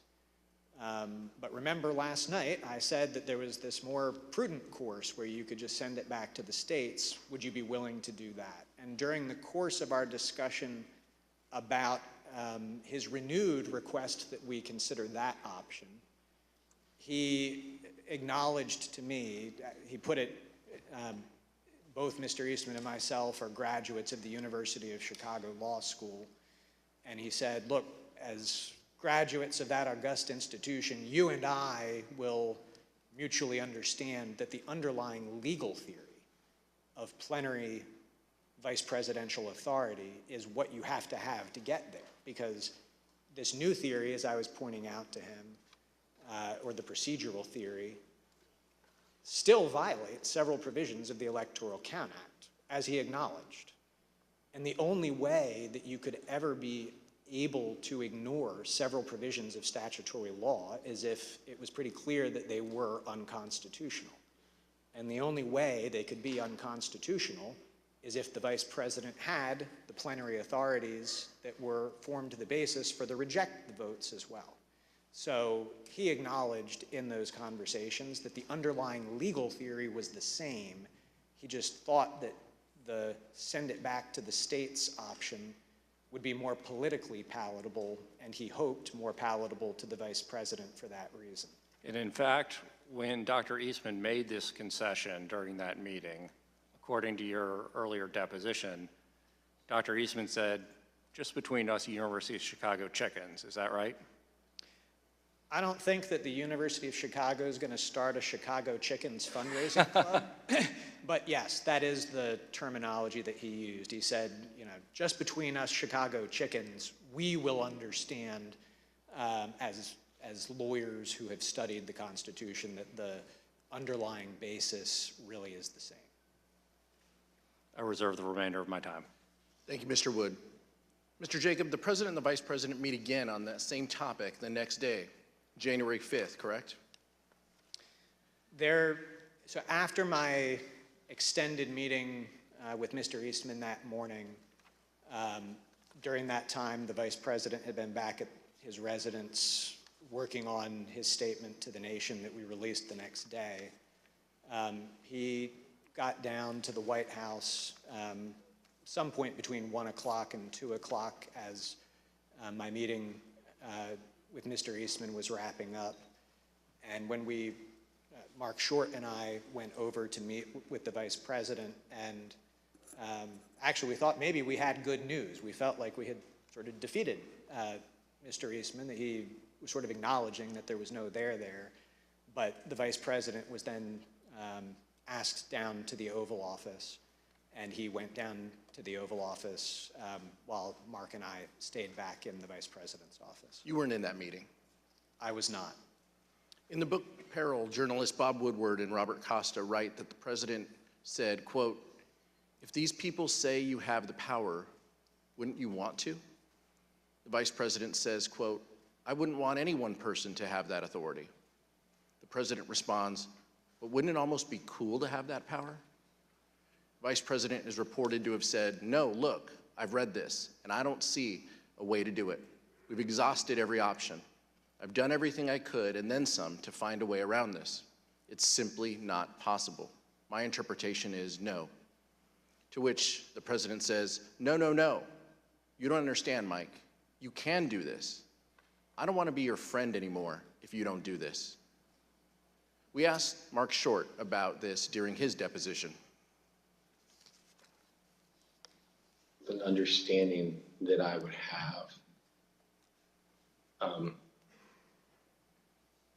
in other conversations with the Vice President, he articulated to me that no, he wouldn't want that power bestowed upon any one person.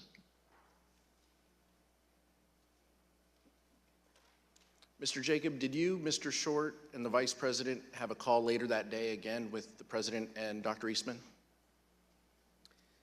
So, yes, we did.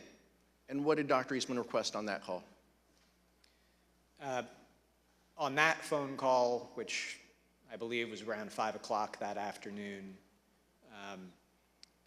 Mr. Eastman stated that he had heard us loud and clear that morning. We were not going to be rejecting electors, but would we be open to considering the other course that we had discussed on the 4th, which would be to suspend the joint session and request that state legislatures re-examine certification of the electoral votes. That same day, January 5th, the New York Times ran a story about the disagreement between the President and the Vice President about whether the Vice President could determine the outcome of the election. Even though the New York Times story was indisputably correct, Donald Trump denied it. Trump issued a statement claiming that the Vice President had agreed that he could determine the outcome of the election, despite the fact that the Vice President had consistently rejected that position. Let's look at what the President said in his statement. Quote, "The New York Times report regarding comments Vice President Pence supposedly made to me today is fake news. He never said that. The Vice President and I are in total agreement that the Vice President has the power to act." Mr. Jacob, how did the Vice President's team react to the statement from the President that the Vice President could take an active role in determining the winner of the presidential election? We were shocked and disappointed because whoever had written and put that statement out, it was categorically untrue. Vice President's Chief of Staff, Mark Short, had an angry phone call with Trump campaign senior advisor Jason Miller about this statement. Here's what Mr. Short and Mr. Miller told the committee about that call. Okay. Tell me about the conversation you had with Jason. It was brief. I was irritated and expressed displeasure that a statement could have gone out that misrepresented the vice president's viewpoint without consultation. The statement says the vice president and I are in total agreement that the vice president has the power to act. Is that incorrect? I think the record shows that that's incorrect. Yeah. I mean, we've been through many documents that clarify that this is not where the vice president was. Right. So essentially, the president's sending out a baldly false statement about being in alignment, purported alignment with the vice president, despite all of the predicate that you indicated had gone before about their respective positions. Is that effectively what happened? I interpret this statement as false. I'll let you figure out who sent it out. When Mark Short contacted you, he was upset. Is that what you said? He clearly was not pleased. Tell us what he said. What's the process for putting out a statement for a meeting where only 2 people were in the room? Did he ask you to retract the statement? No, I think it went right to what's the process for putting out a statement for a meeting when only 2 people were in the room. And he clearly disagreed with the substance, though, right? Because he said the vice president doesn't agree with this. Trying to think what exactly he said. I mean, the tone was very clearly that he used some language to strongly infer that the vice president disagreed with that take, but I don't remember what that language was. Did he dictate this statement? He dictated most of it. I mean, typically on these, I might have a couple of wording suggestions, or maybe I, have a sentence or a rough framework or something of that. But I know with specificity on this one that it was me and him on the phone talking through it, and ultimately the way this came out was the way that he wanted to. The dispute between the president and the vice president had grown to the point where the vice president's chief of staff, Mark Short, was concerned that the president could, in Mr. Short's words, quote, lash out at the vice president on January 6th. In fact, Mr. Short was so concerned about it that he talked with the head of the vice president's Secret Service detail on January 5th.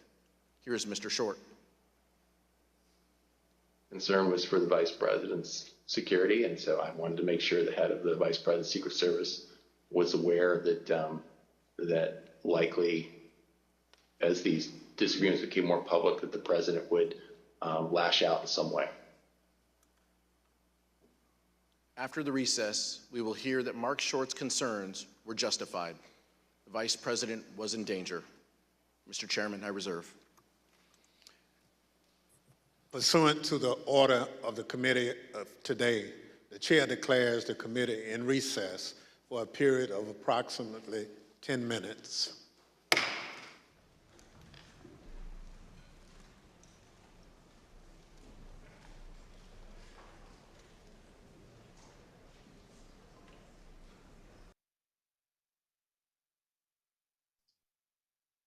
So I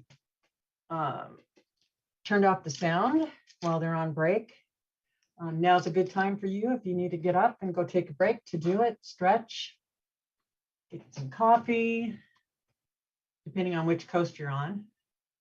And then if you're staying in the room during this break, if you have any questions or comments you want to make, please let me know.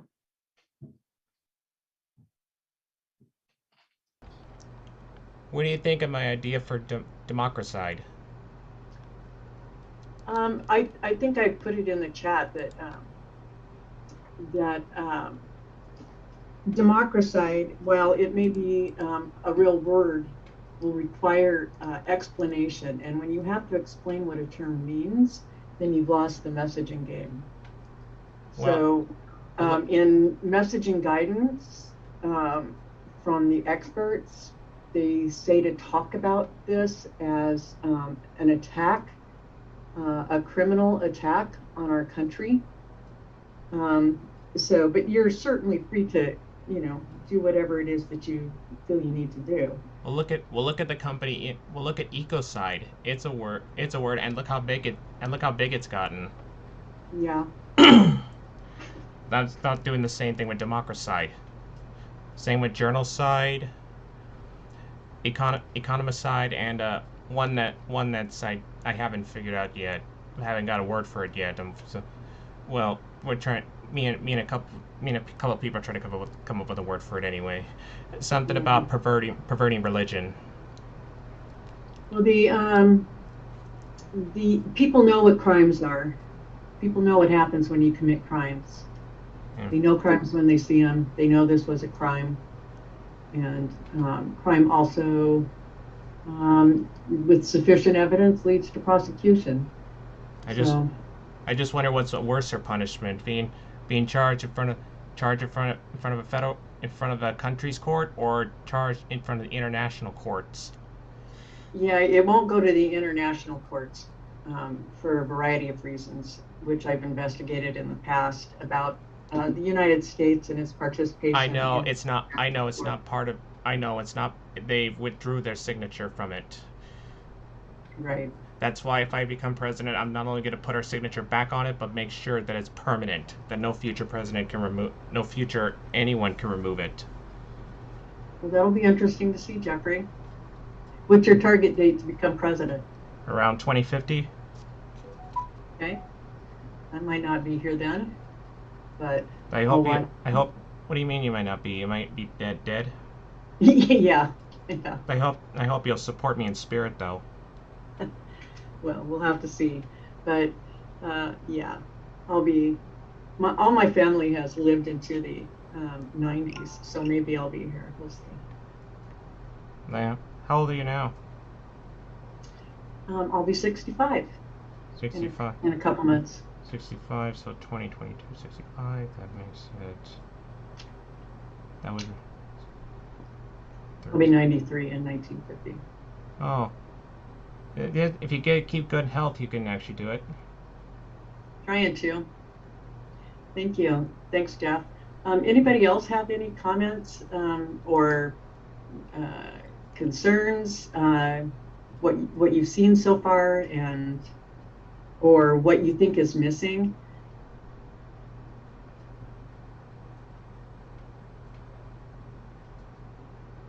Well, if no one does, then I can answer. I'm guessing a lot of folks have stepped away. That's okay. I mean, I have a lot of concerns, but I think we all do. But nothing like really specific. Yeah.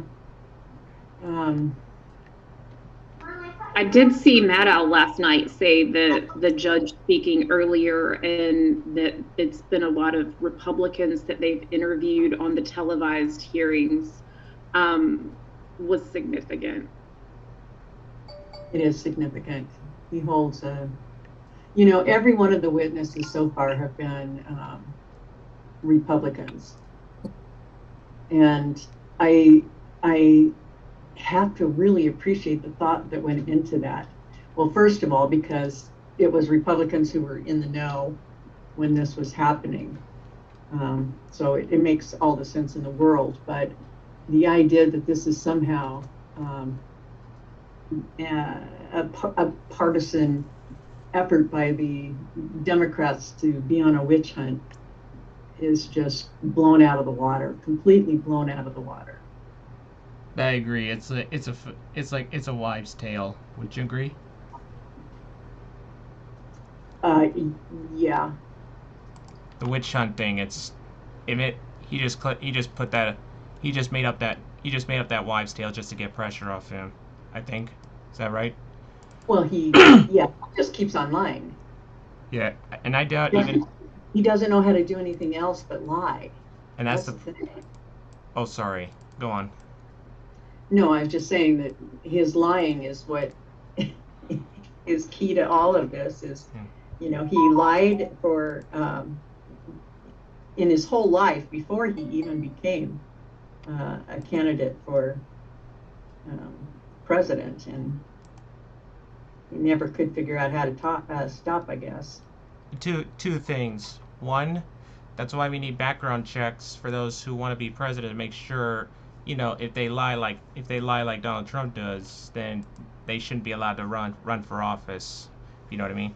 And two, we need, even if he's put on trial, even if Trump is put on trial, his ego won't allow him to confess. He'll just keep lying. You know that. Well, that'll remain to be seen. He has told the truth apparently in some of his, where he's had to go in under sworn testimony. Yeah, you can't. You can't lie under that. Nope. But he's so far into this. He's just always, his whole life, he's gotten away with it. So it's, like he doesn't really care what the law says. He believes that he can get away with anything. No one's above the law. Just look at some people like who was it? Justin Bieber. I think he thought he was, but he found out and now he's in jail, and he was imprisoned. But is he free today? Is he what? Is he free today? Justin Bieber? Yeah, I think he. Yeah.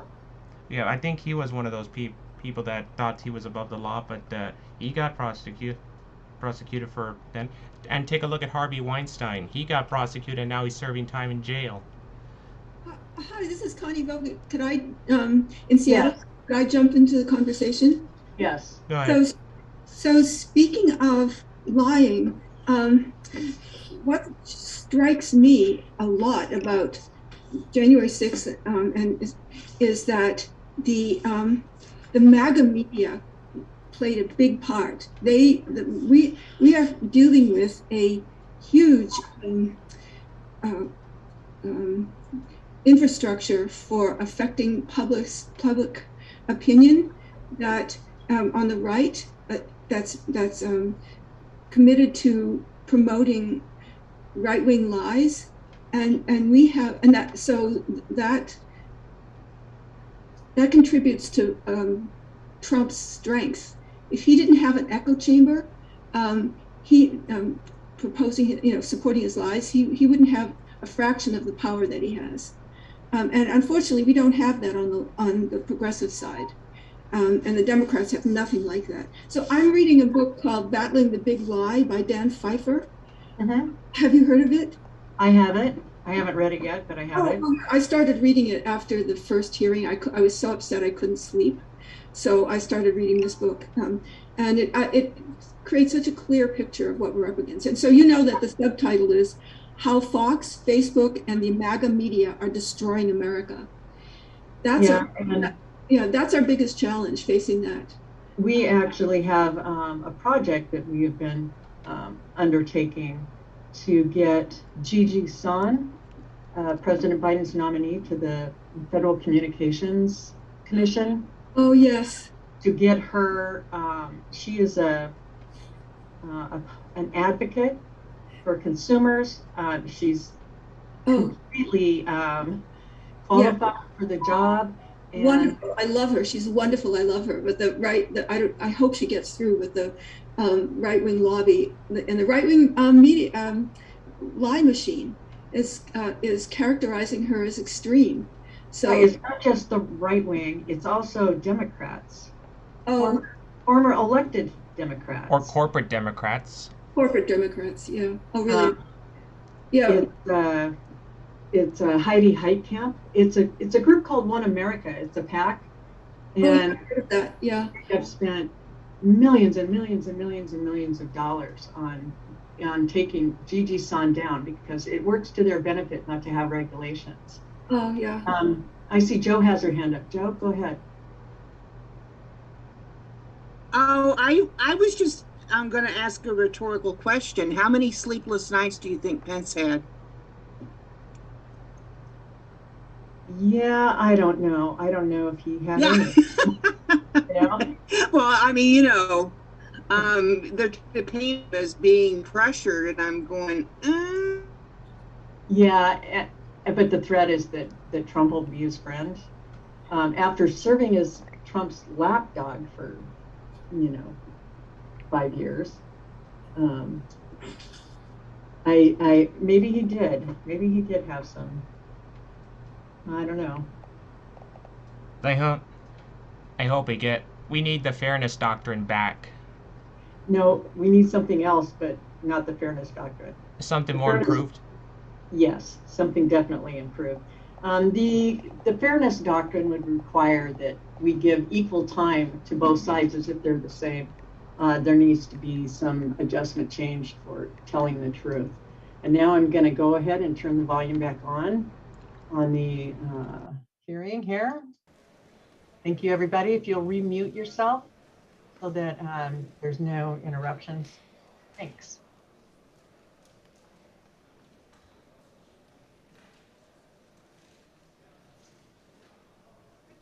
I can't find the place where oh, here it is. Okay.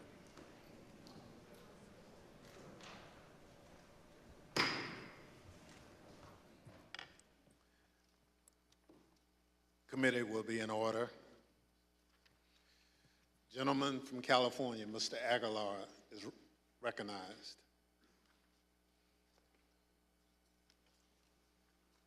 I'd now like to turn to the events of January 6, 2021, which turned out to be a fateful day in our nation's history.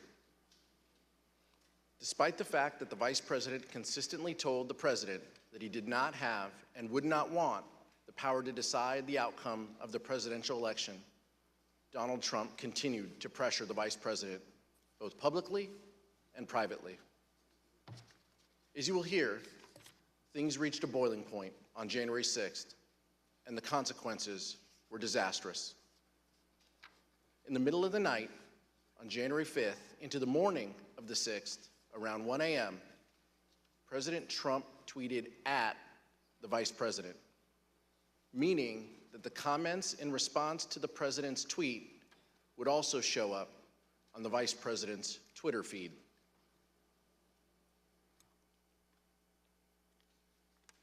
The tweet stated that the Vice President could, quote, come through for us and send it back to the states. Then around 8 a.m. on January 6th, President Trump again tweeted, this time to say that the Vice President could send it back to the states and, quote, we win, and that this is the time for extreme courage.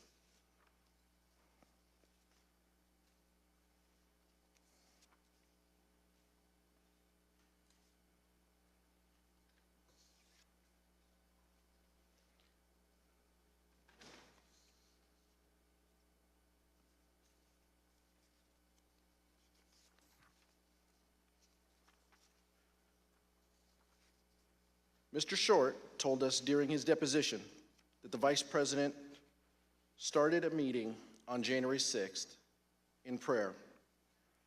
Here is what Mr. Short said. You arrived at the Vice President's residence. As would often be the case, I recall that knowing it would be an important day, we gathered in prayer, and often that would be something the staff member would lead. So it would have just been at that time, I believe, the Vice President, myself, Greg, and Chris, and we would have just asked for guidance and wisdom, knowing that the day was going to be a challenging one. Mr. Jacob, did you go to the Vice President's residences on the morning of January 6th? Yes. Who else was with you?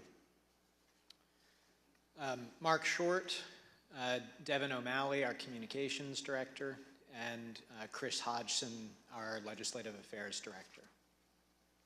And did the Vice President have a call with the President that morning? He did. Were you with the Vice President during the call? So we had been putting the Vice President had finalized his statement overnight. We were in the process of proofing it so that we could get that out. And we were told that a call had come in from the President the vice president stepped out of the room to take that call, and no staff went with him. The president had several family members with him in the Oval that morning for that call. I'd like to show you what they and others told the Select Committee about that call, along with never-before-seen photographs of the president on that call from the National Archives. When I got in, somebody called me and said that the family and others were in the Oval, and do I want to come up? So I went upstairs. And who do you recall being in the Oval Office? Don Jr., Eric, Laura, Kimberly, I believe Meadows was there. At some point, Ivanka came in. It wasn't a specific, formal discussion. It was very sort of loose and casual. So then you said at some point there's a telephone conversation between the president and the vice president, is that correct? Yes. When I entered the office the second time, he was on the telephone with who I later found out to be was the vice president. Could you hear the vice president or only hear the president's end? Only hear the president's end. But at some point it started off as a calmer tone and everything, and then became heated. The conversation was pretty heated. I think till it became somewhat, louder tone. I don't think anyone was paying attention to it initially. Did you hear any part of the phone call, even if just the end that the president was speaking from? I did, yes. All right, and what did you hear? So as I was dropping off the note, I remember hearing the word wimp. Either he called him a wimp. I don't remember if he said, you are a wimp, you'll be a wimp. Wimp is the word I remember. It's also been reported that the president said to the vice president that something to the effect of, you don't have the courage to make a hard decision. Words, I don't remember exactly either, but something like that, yeah. Do you, you're not tough enough to make the call. It was a different tone than I'd heard him take with the vice president before. Did Ms. Trump share with you any more details about what had happened, or any details about what had happened in the Oval Office that morning? That her dad had just had an upsetting conversation with the vice president. Do you recall anything about her demeanor, either during the meeting or when you encountered her in Dan Scavino's office? I don't remember specifically. I mean, I think she was uncomfortable over the fact that there was obviously that type of interaction between the two of them. Something to the effect, the wording's wrong. I made the wrong decision 4 or 5 years ago. And the word that she relayed to that the president called the vice president, I apologize for being impolite, but do you remember what she said her father called him? The P word.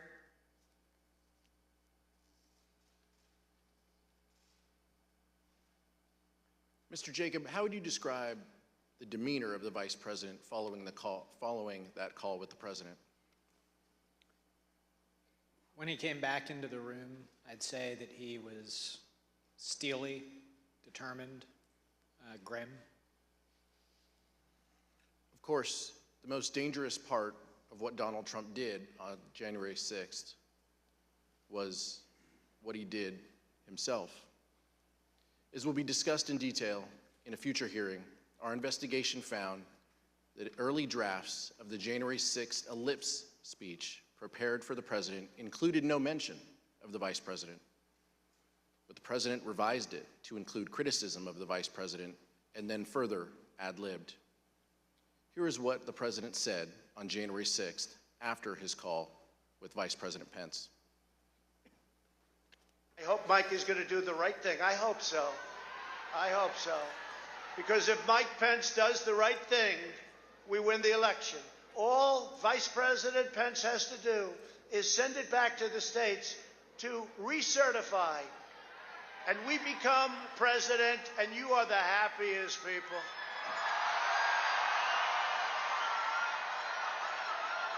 And I just spoke to Mike. I said, Mike, that doesn't take courage. What takes courage is to do nothing.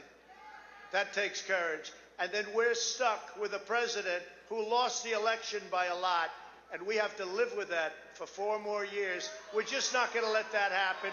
And Mike Pence is going to have to come through for us. And if he doesn't, that will be a sad day for our country. and they want to recertify their votes. They want to recertify. But the only way that can happen is if Mike Pence agrees to send it back. So I hope Mike has the courage to do what he has to do. And I hope he doesn't listen to the rhinos and the stupid people that he's listening to. Of course, we all know what happened next. The president's words had an effect. President Trump's supporters became angry. When the vice president issued his public letter, the crowd at the Capitol erupted in anger. The rioters, who had erected makeshift gallows, began chanting, "Hang Mike Pence." Testimony in our investigation has made clear what the target of the rioters' ire was: Vice President Mike Pence. The rioters breached the Capitol at 2:13 p.m.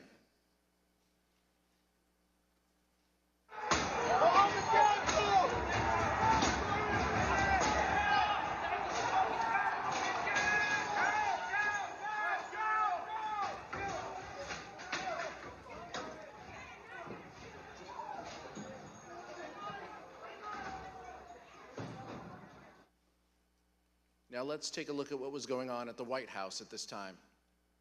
We received testimony that the President's Chief of Staff, Mark Meadows, was notified of the violence at the Capitol by 2 p.m., and likely earlier. The testimony further establishes that Mr. Meadows quickly informed the President, and that he did so before the President issued his 2:24 p.m. tweet criticizing Vice President Pence for not having, quote, courage to do what needed to be done.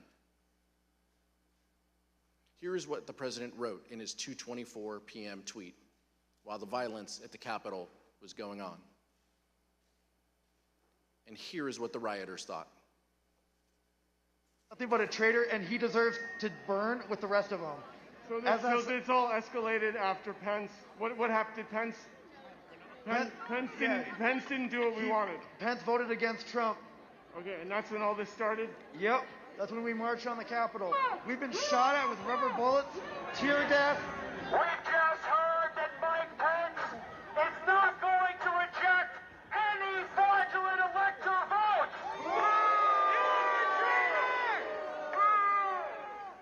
That's right. You heard it here first.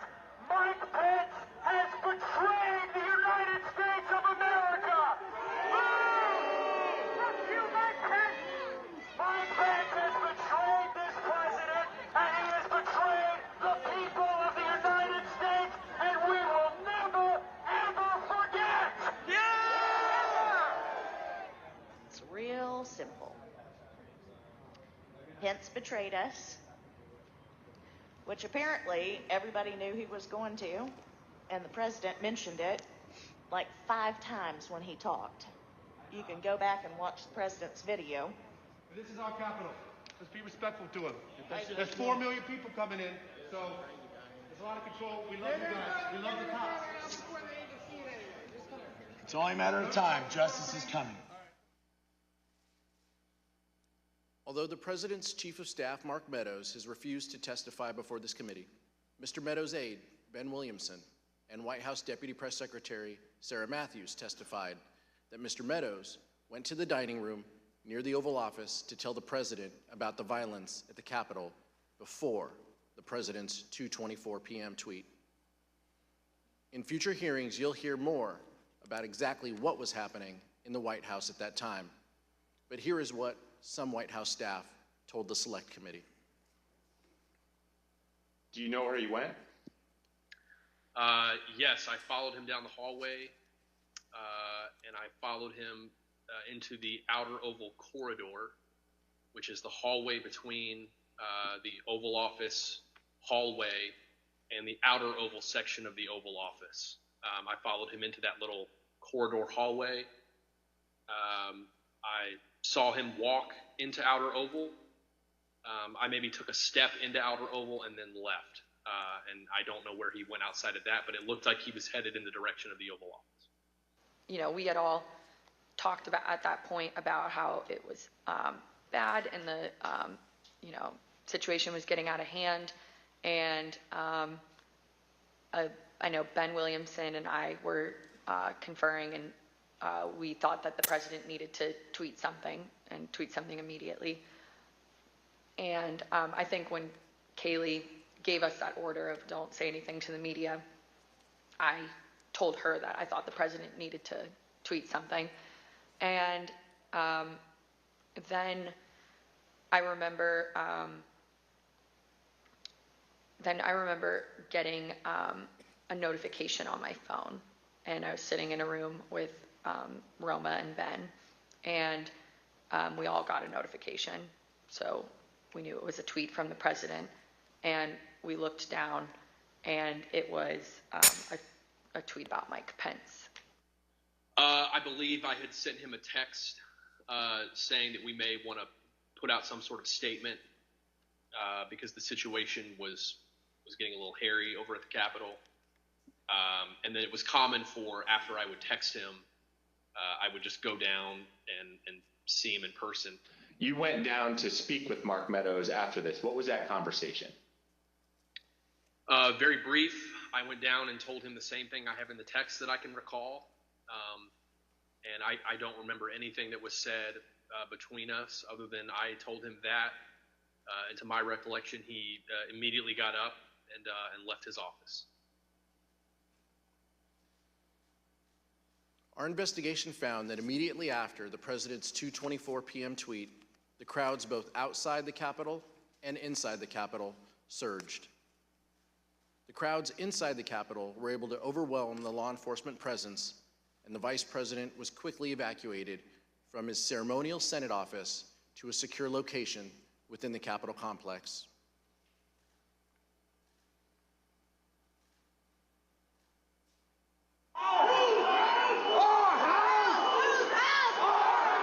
By 2:24 p.m., the Secret Service had moved Vice President Pence from the Senate chamber to his office across the hall. The noise from the rioters became audible, at which point we recognized that maybe they had gotten into the building. Then, President Trump tweeted, "Mike Pence didn't have the courage to do what should have been done to protect our country and our Constitution, giving states a chance to certify a corrected set of facts, not the fraudulent or inaccurate ones which they were asked to previously certify. USA demands the truth." It was clear that it was escalating and escalating quickly. So then when that tweet, the Mike Pence tweet, was sent out, I remember us saying that that was the last thing that needed to be tweeted at that moment. The situation was already bad, and so it felt like he was pouring gasoline on the fire by tweeting that.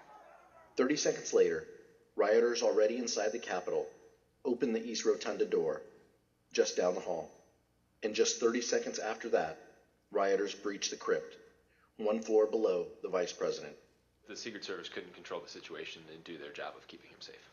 At 2:26 p.m., Secret Service rushed Vice President Pence down the stairs. I think they've been trying to figure out whether they had a clear route to get us to where it was that they wanted to move us to. We moved pretty quickly down the stairs and through various hallways and tunnels to the secure location. Upon arriving there was further discussion as to whether or not we were going to leave the Capitol complex or stay where we were. Vice President Pence and his team ultimately were led to a secure location where they stayed for the next 4.5 hours, barely missing rioters a few feet away.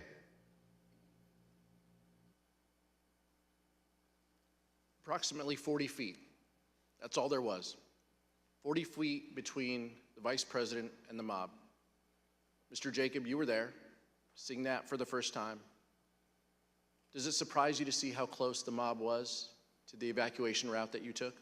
The 40 feet is the distance from me to you, roughly. I could hear the din of the rioters in the building while we moved, but I don't think I was aware that they were as close as that.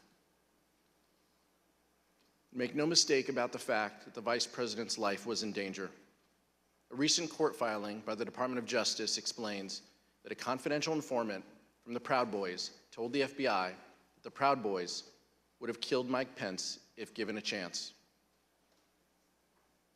This witness, whom the FBI affidavit refers to as W1, stated that other members of the group talked about things they did that day, and they said that anyone they got their hands on, they would have killed, including Nancy Pelosi. W1 further stated that members of the Proud Boys said that they would have killed Mike Pence if given a chance. We understand that congressional leaders and others were evacuated from the Capitol complex during the attack. We'd like to show you what happened after the Vice President was evacuated from the Senate. Select Committee has obtained never-before-seen photos from the National Archives that show Vice President Pence sheltering in a secure underground location as rioters overwhelmed the Capitol. At 4:19 p.m., Vice President Pence is seen looking at a tweet the President had just sent, a tweet asking the rioters to leave the Capitol. After 4.5 hours spent on working to restore order, the Vice President returned to the Senate floor to continue the certification of electors. So Vice President Pence was a focus of the violent attack. Mr. Jacob, did the Vice President leave the Capitol complex during the attack? He did not. Can you please explain why the Vice President refused to leave the Capitol complex? When we got down to the secure location, Secret Service directed us to get into the cars, which I did, and then I noticed that the Vice President had not. So I got out of the car that I had gotten into, and I understood that the Vice President had refused to get into the car. The head of his Secret Service detail, Tim, had said, "I assure you we're not going to drive out of the building without your permission." And the Vice President had said something to the effect of, "Tim, I know you, I trust you, but you're not the one behind the wheel." And the Vice President did not want to take any chance that the world would see the Vice President of the United States fleeing the United States Capitol. He was determined that we would complete the work that we had set out to do that day, that it was his constitutional duty to see through, and that the rioters who had breached the Capitol would not have the satisfaction of disrupting the proceedings beyond the day on which they were supposed to be completed. Let me see if I understand this right. You were told to get in the cars, and how many of the Vice President's staff got in the cars while he did not? Most of us. During our investigation, we received testimony that while the Vice President was in a secure location within the Capitol complex, he continued the business of government. We understand that the Vice President reached out to congressional leaders, like the Acting Secretary of Defense and others, to check on their safety and to address the growing crisis. In addition, the Vice President's Chief of Staff, Mark Short, made several calls to senior government officials. Here's Mr. Short's testimony regarding his call with Representative Kevin McCarthy. He indicated that he had had some conversation. I don't recall whether it was with the president or with somebody at the White House, but I think he'd expressed frustration that not taking the circumstances seriously as they should in that moment. All right, so Mr. McCarthy indicated he'd been in touch with someone at the White House, and he conveyed to you that they weren't taking this as seriously as they should. You have to answer yes or no. Yes. Okay. While the Vice President made several calls to check on the safety of others, it was his own life that was in great danger. Mr. Jacob, did Donald Trump ever call the Vice President to check on his safety? He did not. Mr. Jacob, how did Vice President Pence and Mrs. Pence react to that? With frustration. Mr. Jacob, immediately before you and the Vice President were evacuated to a secure location within the Capitol, you hit send on an email to John Eastman explaining why his legal theory about the Vice President's role was wrong. You ended your email by stating that, quote, "Thanks to your bullshit, we are now under siege." We'll take a look at that email. Now, Dr. Eastman replied, and this is hard to believe, But his reply back to you was, the siege is because you and your boss, presumably referring to the Vice President of the United States, did not do what was necessary to allow this to be aired in a public way so the American people can see for themselves what happened. Mr. Jacob, later that day you wrote again to Dr. Eastman. Let's show that email on the screen. In that email, you wrote, and I quote, "Did you advise the President that in your professional judgment, the Vice President does not have the power to decide things unilaterally?" And you ended that email saying, "It does not appear that the President ever got the memo." Dr. Eastman then replied, "He's been so advised." And he ends his email with, quote, "But you know him, once he gets something in his head, it's hard to get him to change course," close quote. Mr. Jacob, when Dr. Eastman wrote, "Once he gets something in his head, it's hard to get him to change course," did you understand the he in that email to refer to the President of the United States? I did. And Mr. Jacob, did you hear from Dr. Eastman further after the riot had been quelled? And if so, what did he ask? Late that evening, after the joint session had been reconvened, the Vice President had given a statement to the nation saying that violence was not going to win, freedom wins, and that the people were going to get back to doing their work. Later that evening, Mr. Eastman emailed me to point out that, in his view, the Vice President's speech to the nation violated the Electoral Count Act, that the Electoral Count Act had been violated because the debate on Arizona had not been completed in 2 hours. Of course, it couldn't be since there was an intervening riot of several hours. And that the speeches that the majority and minority leaders had been allowed to make also violated the Electoral Count Act because they hadn't been counted against the debate time. And then he implored me, now that we have established that the Electoral Count Act isn't so sacrosanct as you have made it out to be, I implore you one last time, can the Vice President please do what we've been asking him to do these last 2 days? Suspend the joint session, send it back to the states. And we'll show you the text of that email, which Dr. Eastman wrote at 11:44 p.m. on January 6th. So after the attack on the Capitol and after law enforcement had secured the Capitol, he still wrote, as you described, quote, "So now that the precedent has been set that the Electoral Count Act is not quite so sacrosanct as was previously claimed, I implore you to consider one more relatively minor violation and adjourn for 10 days to allow the legislatures to finish their investigations." So even after the attack on the Capitol had been quelled, Dr. Eastman requested, in writing no less, that the Vice President violate the law by delaying the certification and sending the question back to the states. Is that correct, Mr. Jacob? It is. Did you eventually share Dr. Eastman's proposal with Vice President Pence?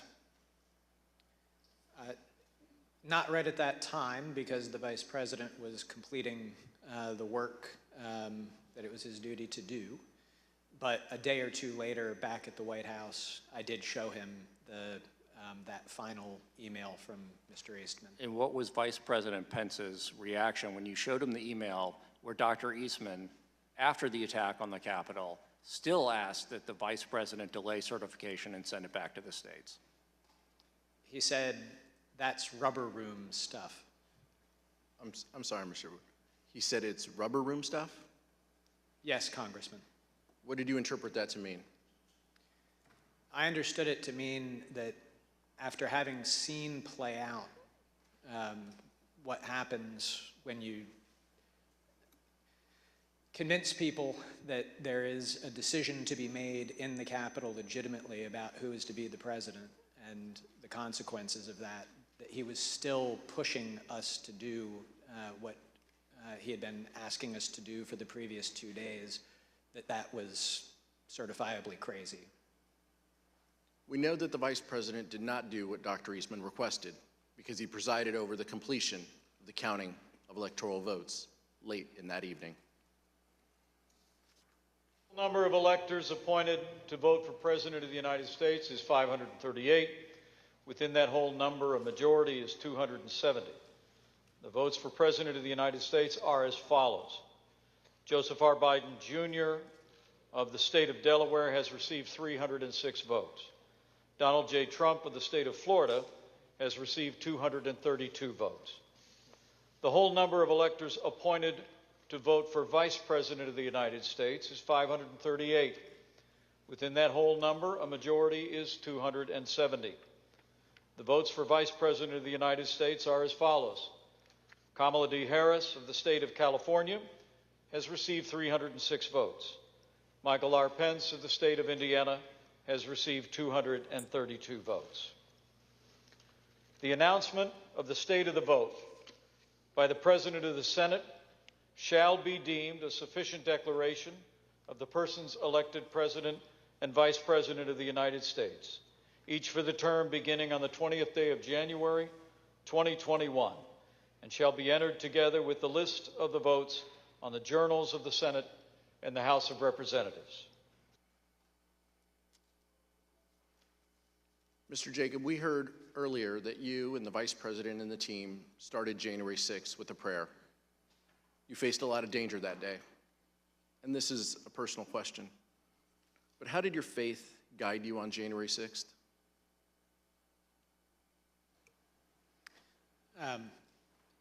My faith really sustained me through it.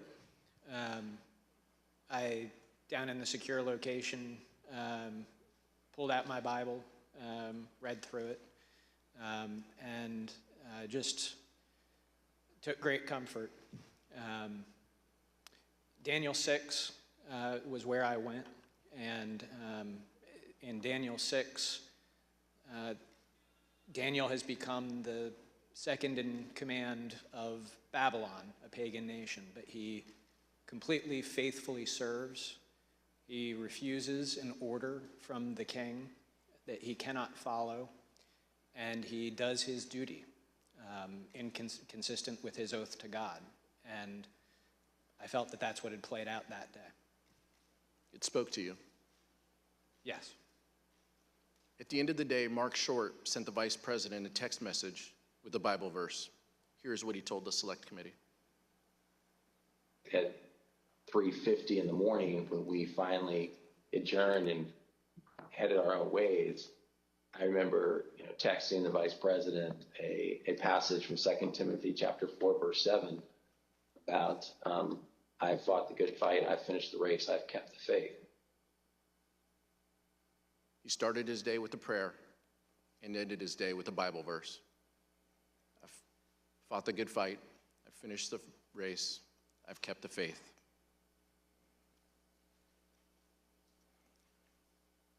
White House Attorney Eric Hirschman testified that the next day, January 7th, he received a call from Dr. Eastman. Here is Mr. Hirschman's account of that call. The day after,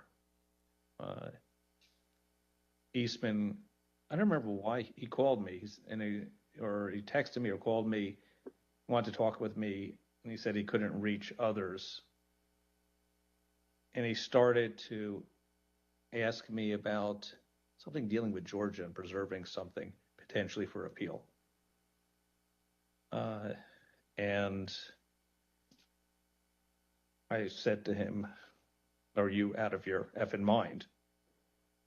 Right? I said, I only want to hear two words coming out of your mouth from now on. Orderly transition. And I screamed, I said, I don't want to hear any other effing words coming out of your mouth, no matter what, other than orderly transition. Repeat those words to me. And I screamed that. Eventually he said, orderly transition. I said, good, John. Now I'm going to give you the best free legal advice you're ever getting in your life. Get a great effing criminal defense lawyer. You're going to need it. And then I hung up on him. In fact, just a few days later, Dr. Eastman emailed Rudy Giuliani and requested that he be included on a list of potential recipients of a presidential pardon. Dr. Eastman's email stated, quote, "I've decided that I should be on the pardon list, if that is still in the works." Dr. Eastman did not receive his presidential pardon. So let's see what Dr. Eastman did as a result when he was deposed by this committee. I assert my Fifth Amendment right against being compelled to be a witness against myself. Did the Trump legal team ask you to prepare a memorandum regarding the Vice President's role in the counting of electoral votes at the joint session of Congress on January 6, 2021? Yeah. Dr. Eastman, did you advise the President of the United States that the Vice President could reject electors from 7 states and declare that the President had been reelected? Yeah. Dr. Eastman, the first sentence of the memo starts off by saying 7 states have transmitted dual slates of electors to the President of the Senate. Is that statement in this memo true? Fifth. Did President Trump authorize you to discuss publicly your January 4th, 2021 conversation with him? Fifth.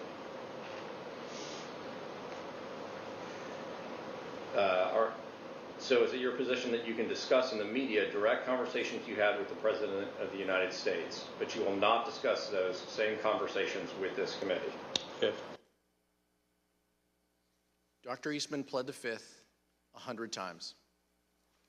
Finally, let's hear from a federal court judge, the only one to date who has opined on whether the President was involved in criminal activity. Page 36 of Judge Carter's ruling says, quote, "Based on the evidence, the court finds it more likely than not that President Trump corruptly attempted to obstruct the joint session of Congress on January 6, 2021. Page 40 of the ruling says, quote, "Based on the evidence, the court finds that it is more likely than not that President Trump and Dr. Eastman dishonestly conspired to obstruct the joint session of Congress on January 6, 2021. And page 44, Dr. Eastman and President Trump launched a campaign to overturn a Democratic election, an action unprecedented in American history. Their campaign was not confined to the ivory tower. It was a coup in search of a legal theory."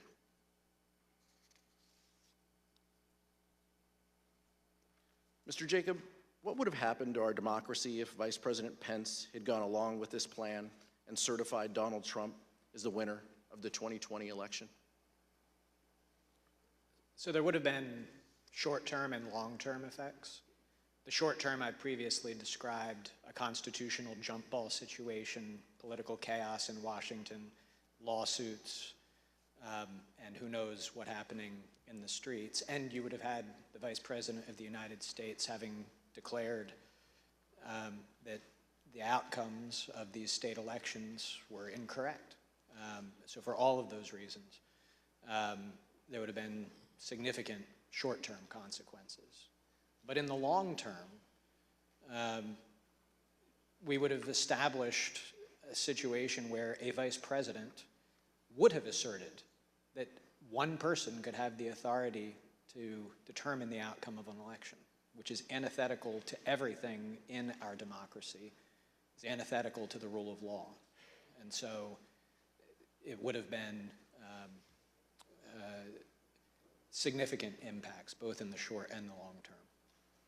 Judge Luttig, in the statement you released earlier today, you wrote that the efforts by President Trump to overturn the 2020 election were, quote, "the most reckless, insidious, and calamitous failures in both legal and political judgment in American history." What did you mean by that?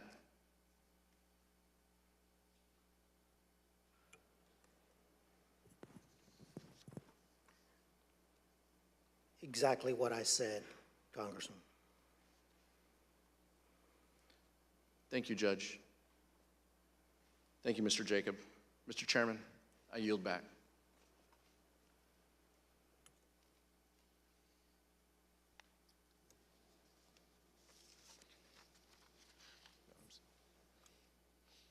Gentlemen. I'm sorry, Mr. Chairman. I want that back.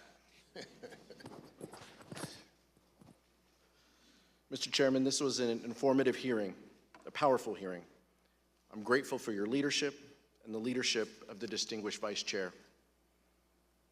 Donald Trump knew he lost the 2020 election, but he could not bring himself to participate in the peaceful transfer of power.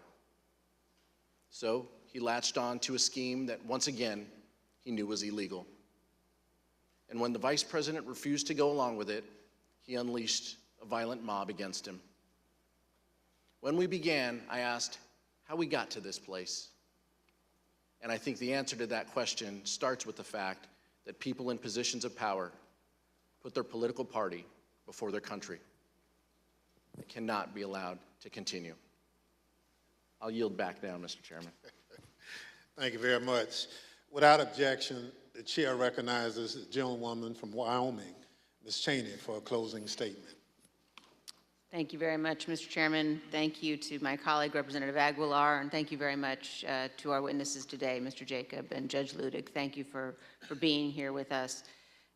We have seen so far in our hearings that President Trump knew that his claims of a stolen election were false. You have seen that he knew that Mike Pence could not legally refuse to count electoral votes, and you have seen what President Trump did to pressure Mike Pence into taking illegal action. Over the course of our next hearings, you will see information about President Trump's efforts, John Eastman efforts, the Trump legal team's efforts to apply pressure to Republican state legislatures, state officials, and others. Judge Carter has recently written, quote, Dr. Eastman's actions in these few weeks indicate that his and President Trump's pressure campaign to stop the electoral count did not end with Vice President Pence. It targeted every tier of federal and state elected officials. We will examine all of those threats, and we will examine the Trump team's determination to transmit materially false electoral slates from multiple states to officials of the executive and legislative branches of our government. We will examine the pressures put on state legislatures to convene to reverse lawful election results. An honorable man receiving the information and advice that Mr. Trump received from his campaign experts and his staff, a man who loved his country more than himself, would have conceded this election. Indeed, we know that a number of President Trump's closest aides urged him to do so. This committee will address all of these issues in greater detail in the coming weeks. Mr. Chairman, I yield back. Young lady yields back. Judge Luttig and Mr. Jacob, our nation owes you a great debt for your knowledge, integrity, and your loyalty to our Constitution.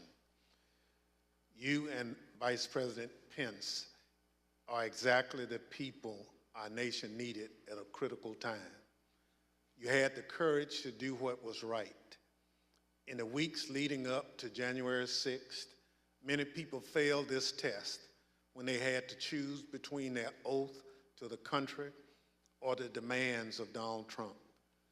But there were others who, like you, stood tall in the face of intimidation and put our democracy first.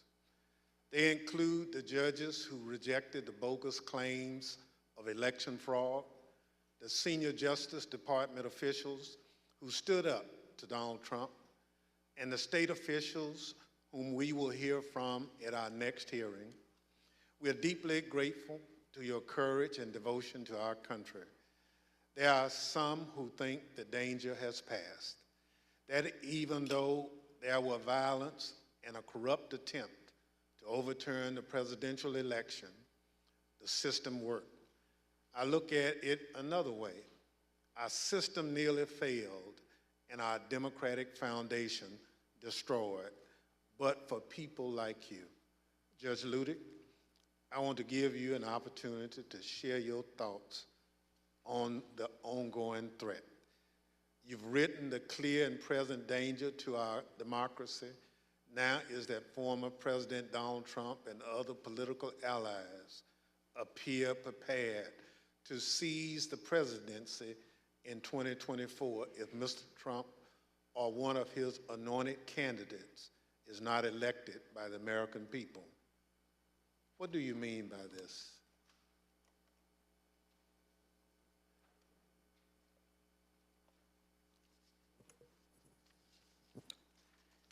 Mr. Chairman, I'm honored beyond words by your words. I was honored on January 6, 2021, then also honored beyond words to have been able to come to the aid of Vice President Mike Pence.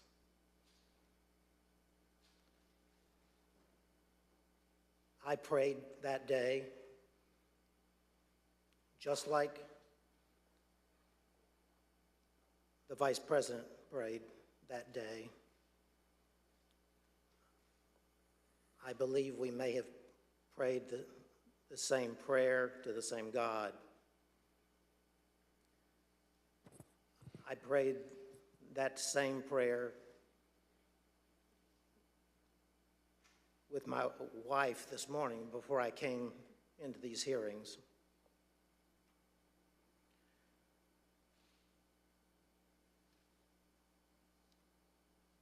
I have written, as you said, Chairman Thompson, that today, almost 2 years after that fateful day in January 2021, that still Donald Trump and his allies and supporters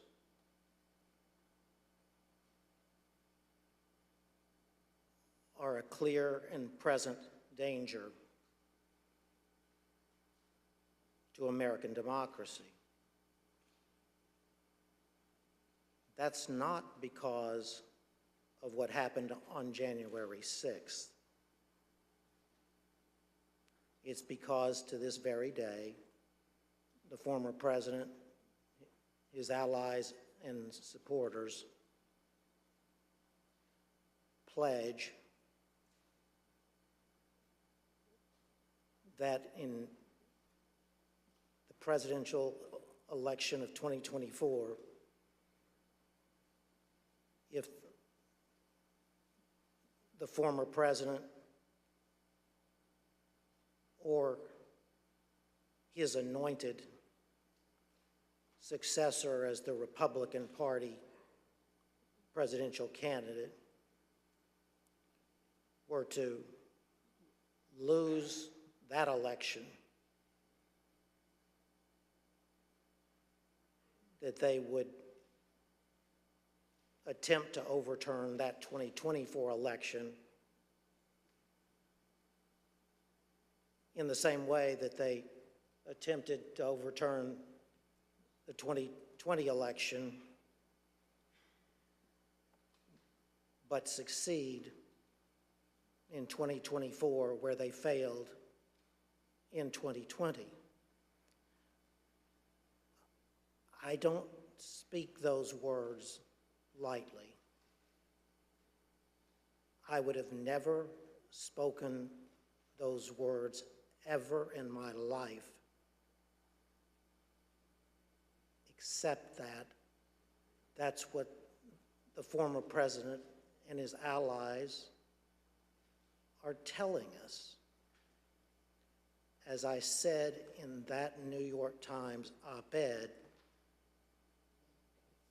wherein I was speaking about the Electoral Count Act of 1887, the former president and his allies are executing that blueprint for 2024 in open and plain view of the American public. I repeat, I would have never uttered one single one of those words unless the former president and his allies were candidly and proudly speaking those exact words to America. Chairman, thank you for the opportunity to appear here today for these proceedings. Thank you again, Judge Luttig. As a part of the Select Committee's charge to make recommendations that are informed by other investigative findings, we will be reviewing the views shared by Judge Luttig and other experts on potential improvements to the Electoral Count Act, among a range of other initiatives. I know the information we presented over the last week is shocking. The idea that a president of the United States would orchestrate a scheme to stay in power after the people have voted him out of office. We're able to present this information because so many witnesses have cooperated with our probe. But the fact is, there are more people with direct knowledge, with evidence germane to our investigation. I ask those who might be on the fence about cooperating to reach out to us. The committee's website address is being displayed behind me, january6.house.gov. There you can view the evidence we presented in our hearings and find a tip line to submit any information you might think would be helpful for our investigation. And despite how you might not think it's important, send us what you think. And I thank those who sent us evidence for their bravery and patriotism. Without objections, members will be permitted 10 business days to submit statements for the record, including opening remarks and additional questions for the witnesses. The chair requests those in the hearing room remain seated until the Capitol Police have escorted members from the room. Without objection, the committee stands adjourned.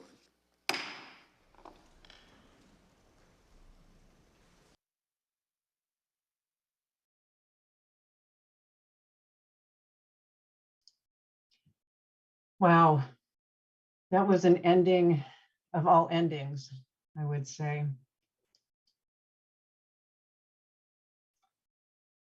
I don't know about the rest of you, but that leaves me kind of like with goosebumps up and down my spine.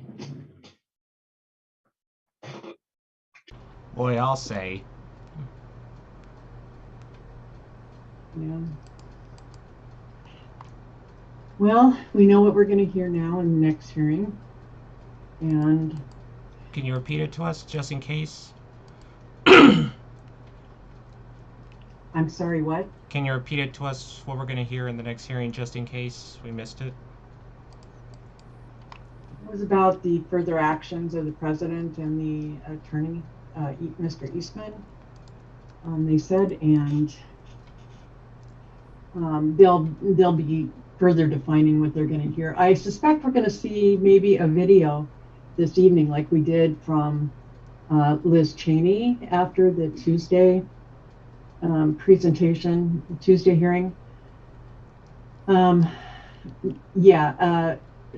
the chat it says that the judge failed to mention the threat to the 2024 election includes legislators in Republican states putting in place election sabotage measures. But I think it was wholeheartedly implied, and I suspect that we will see something to do with that before these hearings are complete. Does anybody else have a reaction to it? I'd like to make a comment. I think sometime last week I ran across a reference to Luttig, who I hadn't heard of before, so that was my first introduction to him. There was a almost 2.5 hour I think it was the original. It was a filming of the interview with Luttig in preparation for this, but he goes into pretty great detail about everything that he talked about today. And I think if you really, I think the sort of the closing argument that Luttig made was pretty compelling. You'll hear more if you actually listen. Go to YouTube and just do a search for Luttig, and it's like I say, it's between 2.5 and 3 hours. And I usually don't watch those things, but I watched the whole thing. It was pretty compelling. Wow, thank you for that. I will do that. I will go and look. And others who are interested. So did everybody get the links that I dropped to the presentation I shared for the first hearing, and then the additional primer to the hearings? If not, I can post them again. But you do that just in case, okay? Oh, sure. With the primers, you have to download script.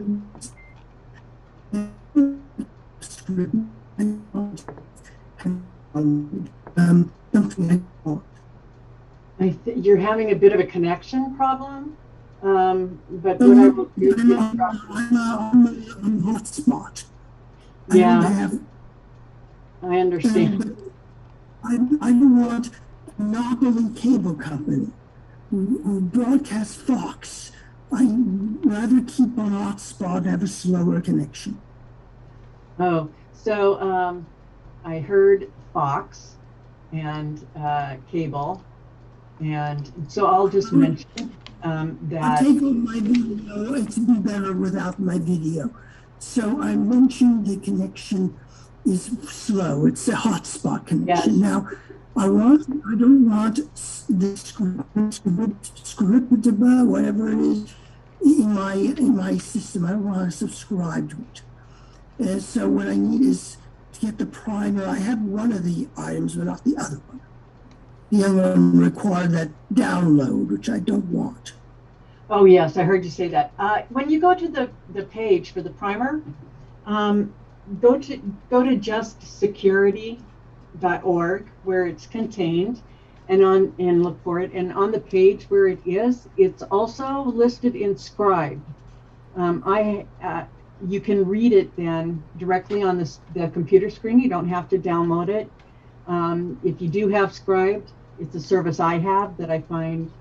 I'd rather not read it on the screen because I prefer to read in natural light.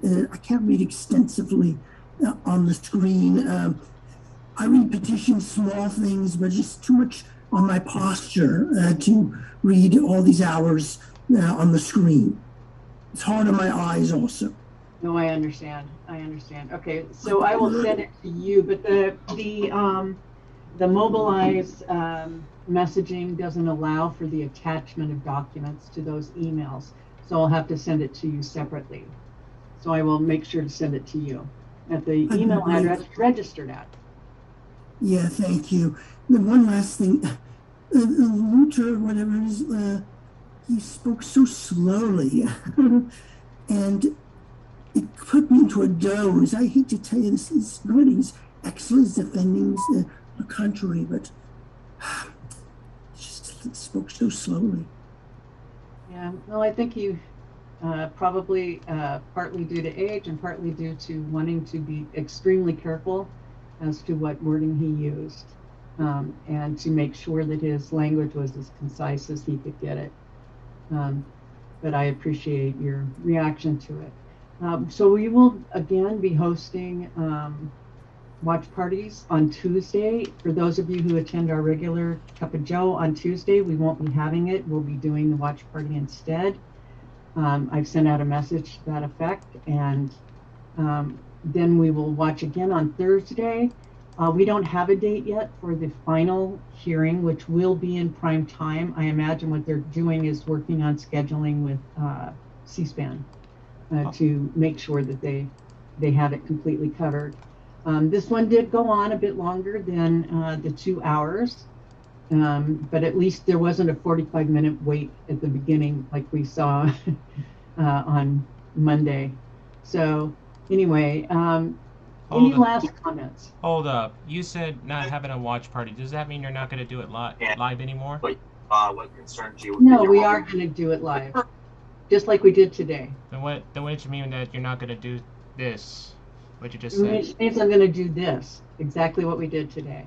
Oh, For the okay. next two. And then for the evening, the last and final one, when we know when it is. All right, one more.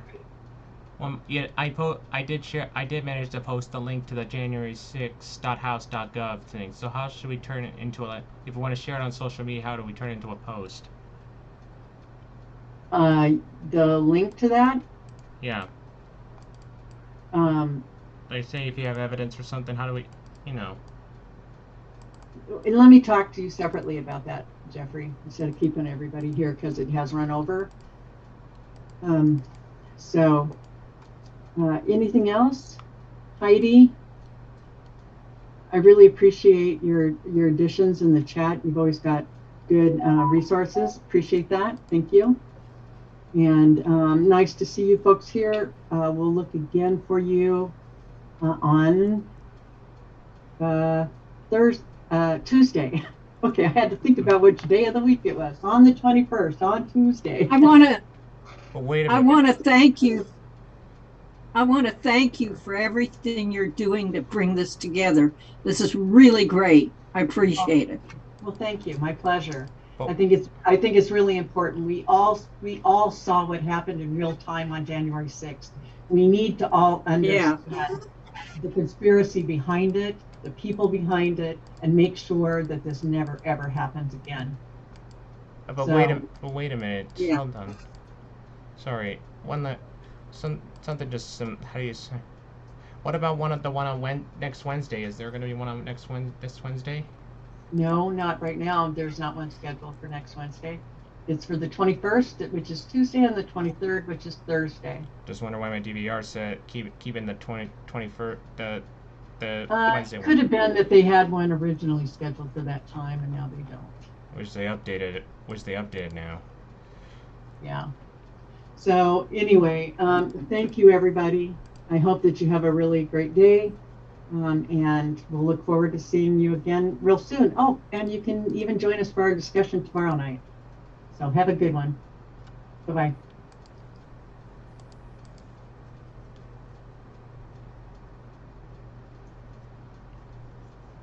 Just a second here. So now it's just us? No, there's a couple other people here at the moment. Okay, so you're asking me how you change. How do I turn this into like a Facebook post or an Instagram post or something like that? To tell it on social media. If you have evidence or something, to go to the link and share it or something. You can do that. There's also some guidance on developing your messaging in that first presentation I shared the link to. So I would suggest you take a look at it there. If in fact that does not help you sufficiently, I'm going to give you the link, the email that came to you with the link to this event today. You can respond to it with any additional questions, and I'll respond to it. Okay? All right, in the chat box. No, in an email. Go to the email that you received that provided you with the link to today and respond to it. And it will come to me. All righty. So, okay, thank you, everybody. I hope you have a great day. Same here. Same here. Bye-bye. Bye. Recording stopped.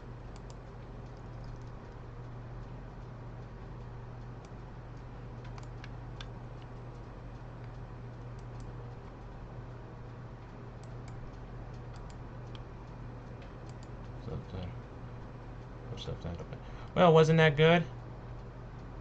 All right. The next one's next week. I believe Tuesday. So anyway, thanks for watching. Hope to see you. I'll see you then. And I'll see you then for that day. Alrighty? Bye.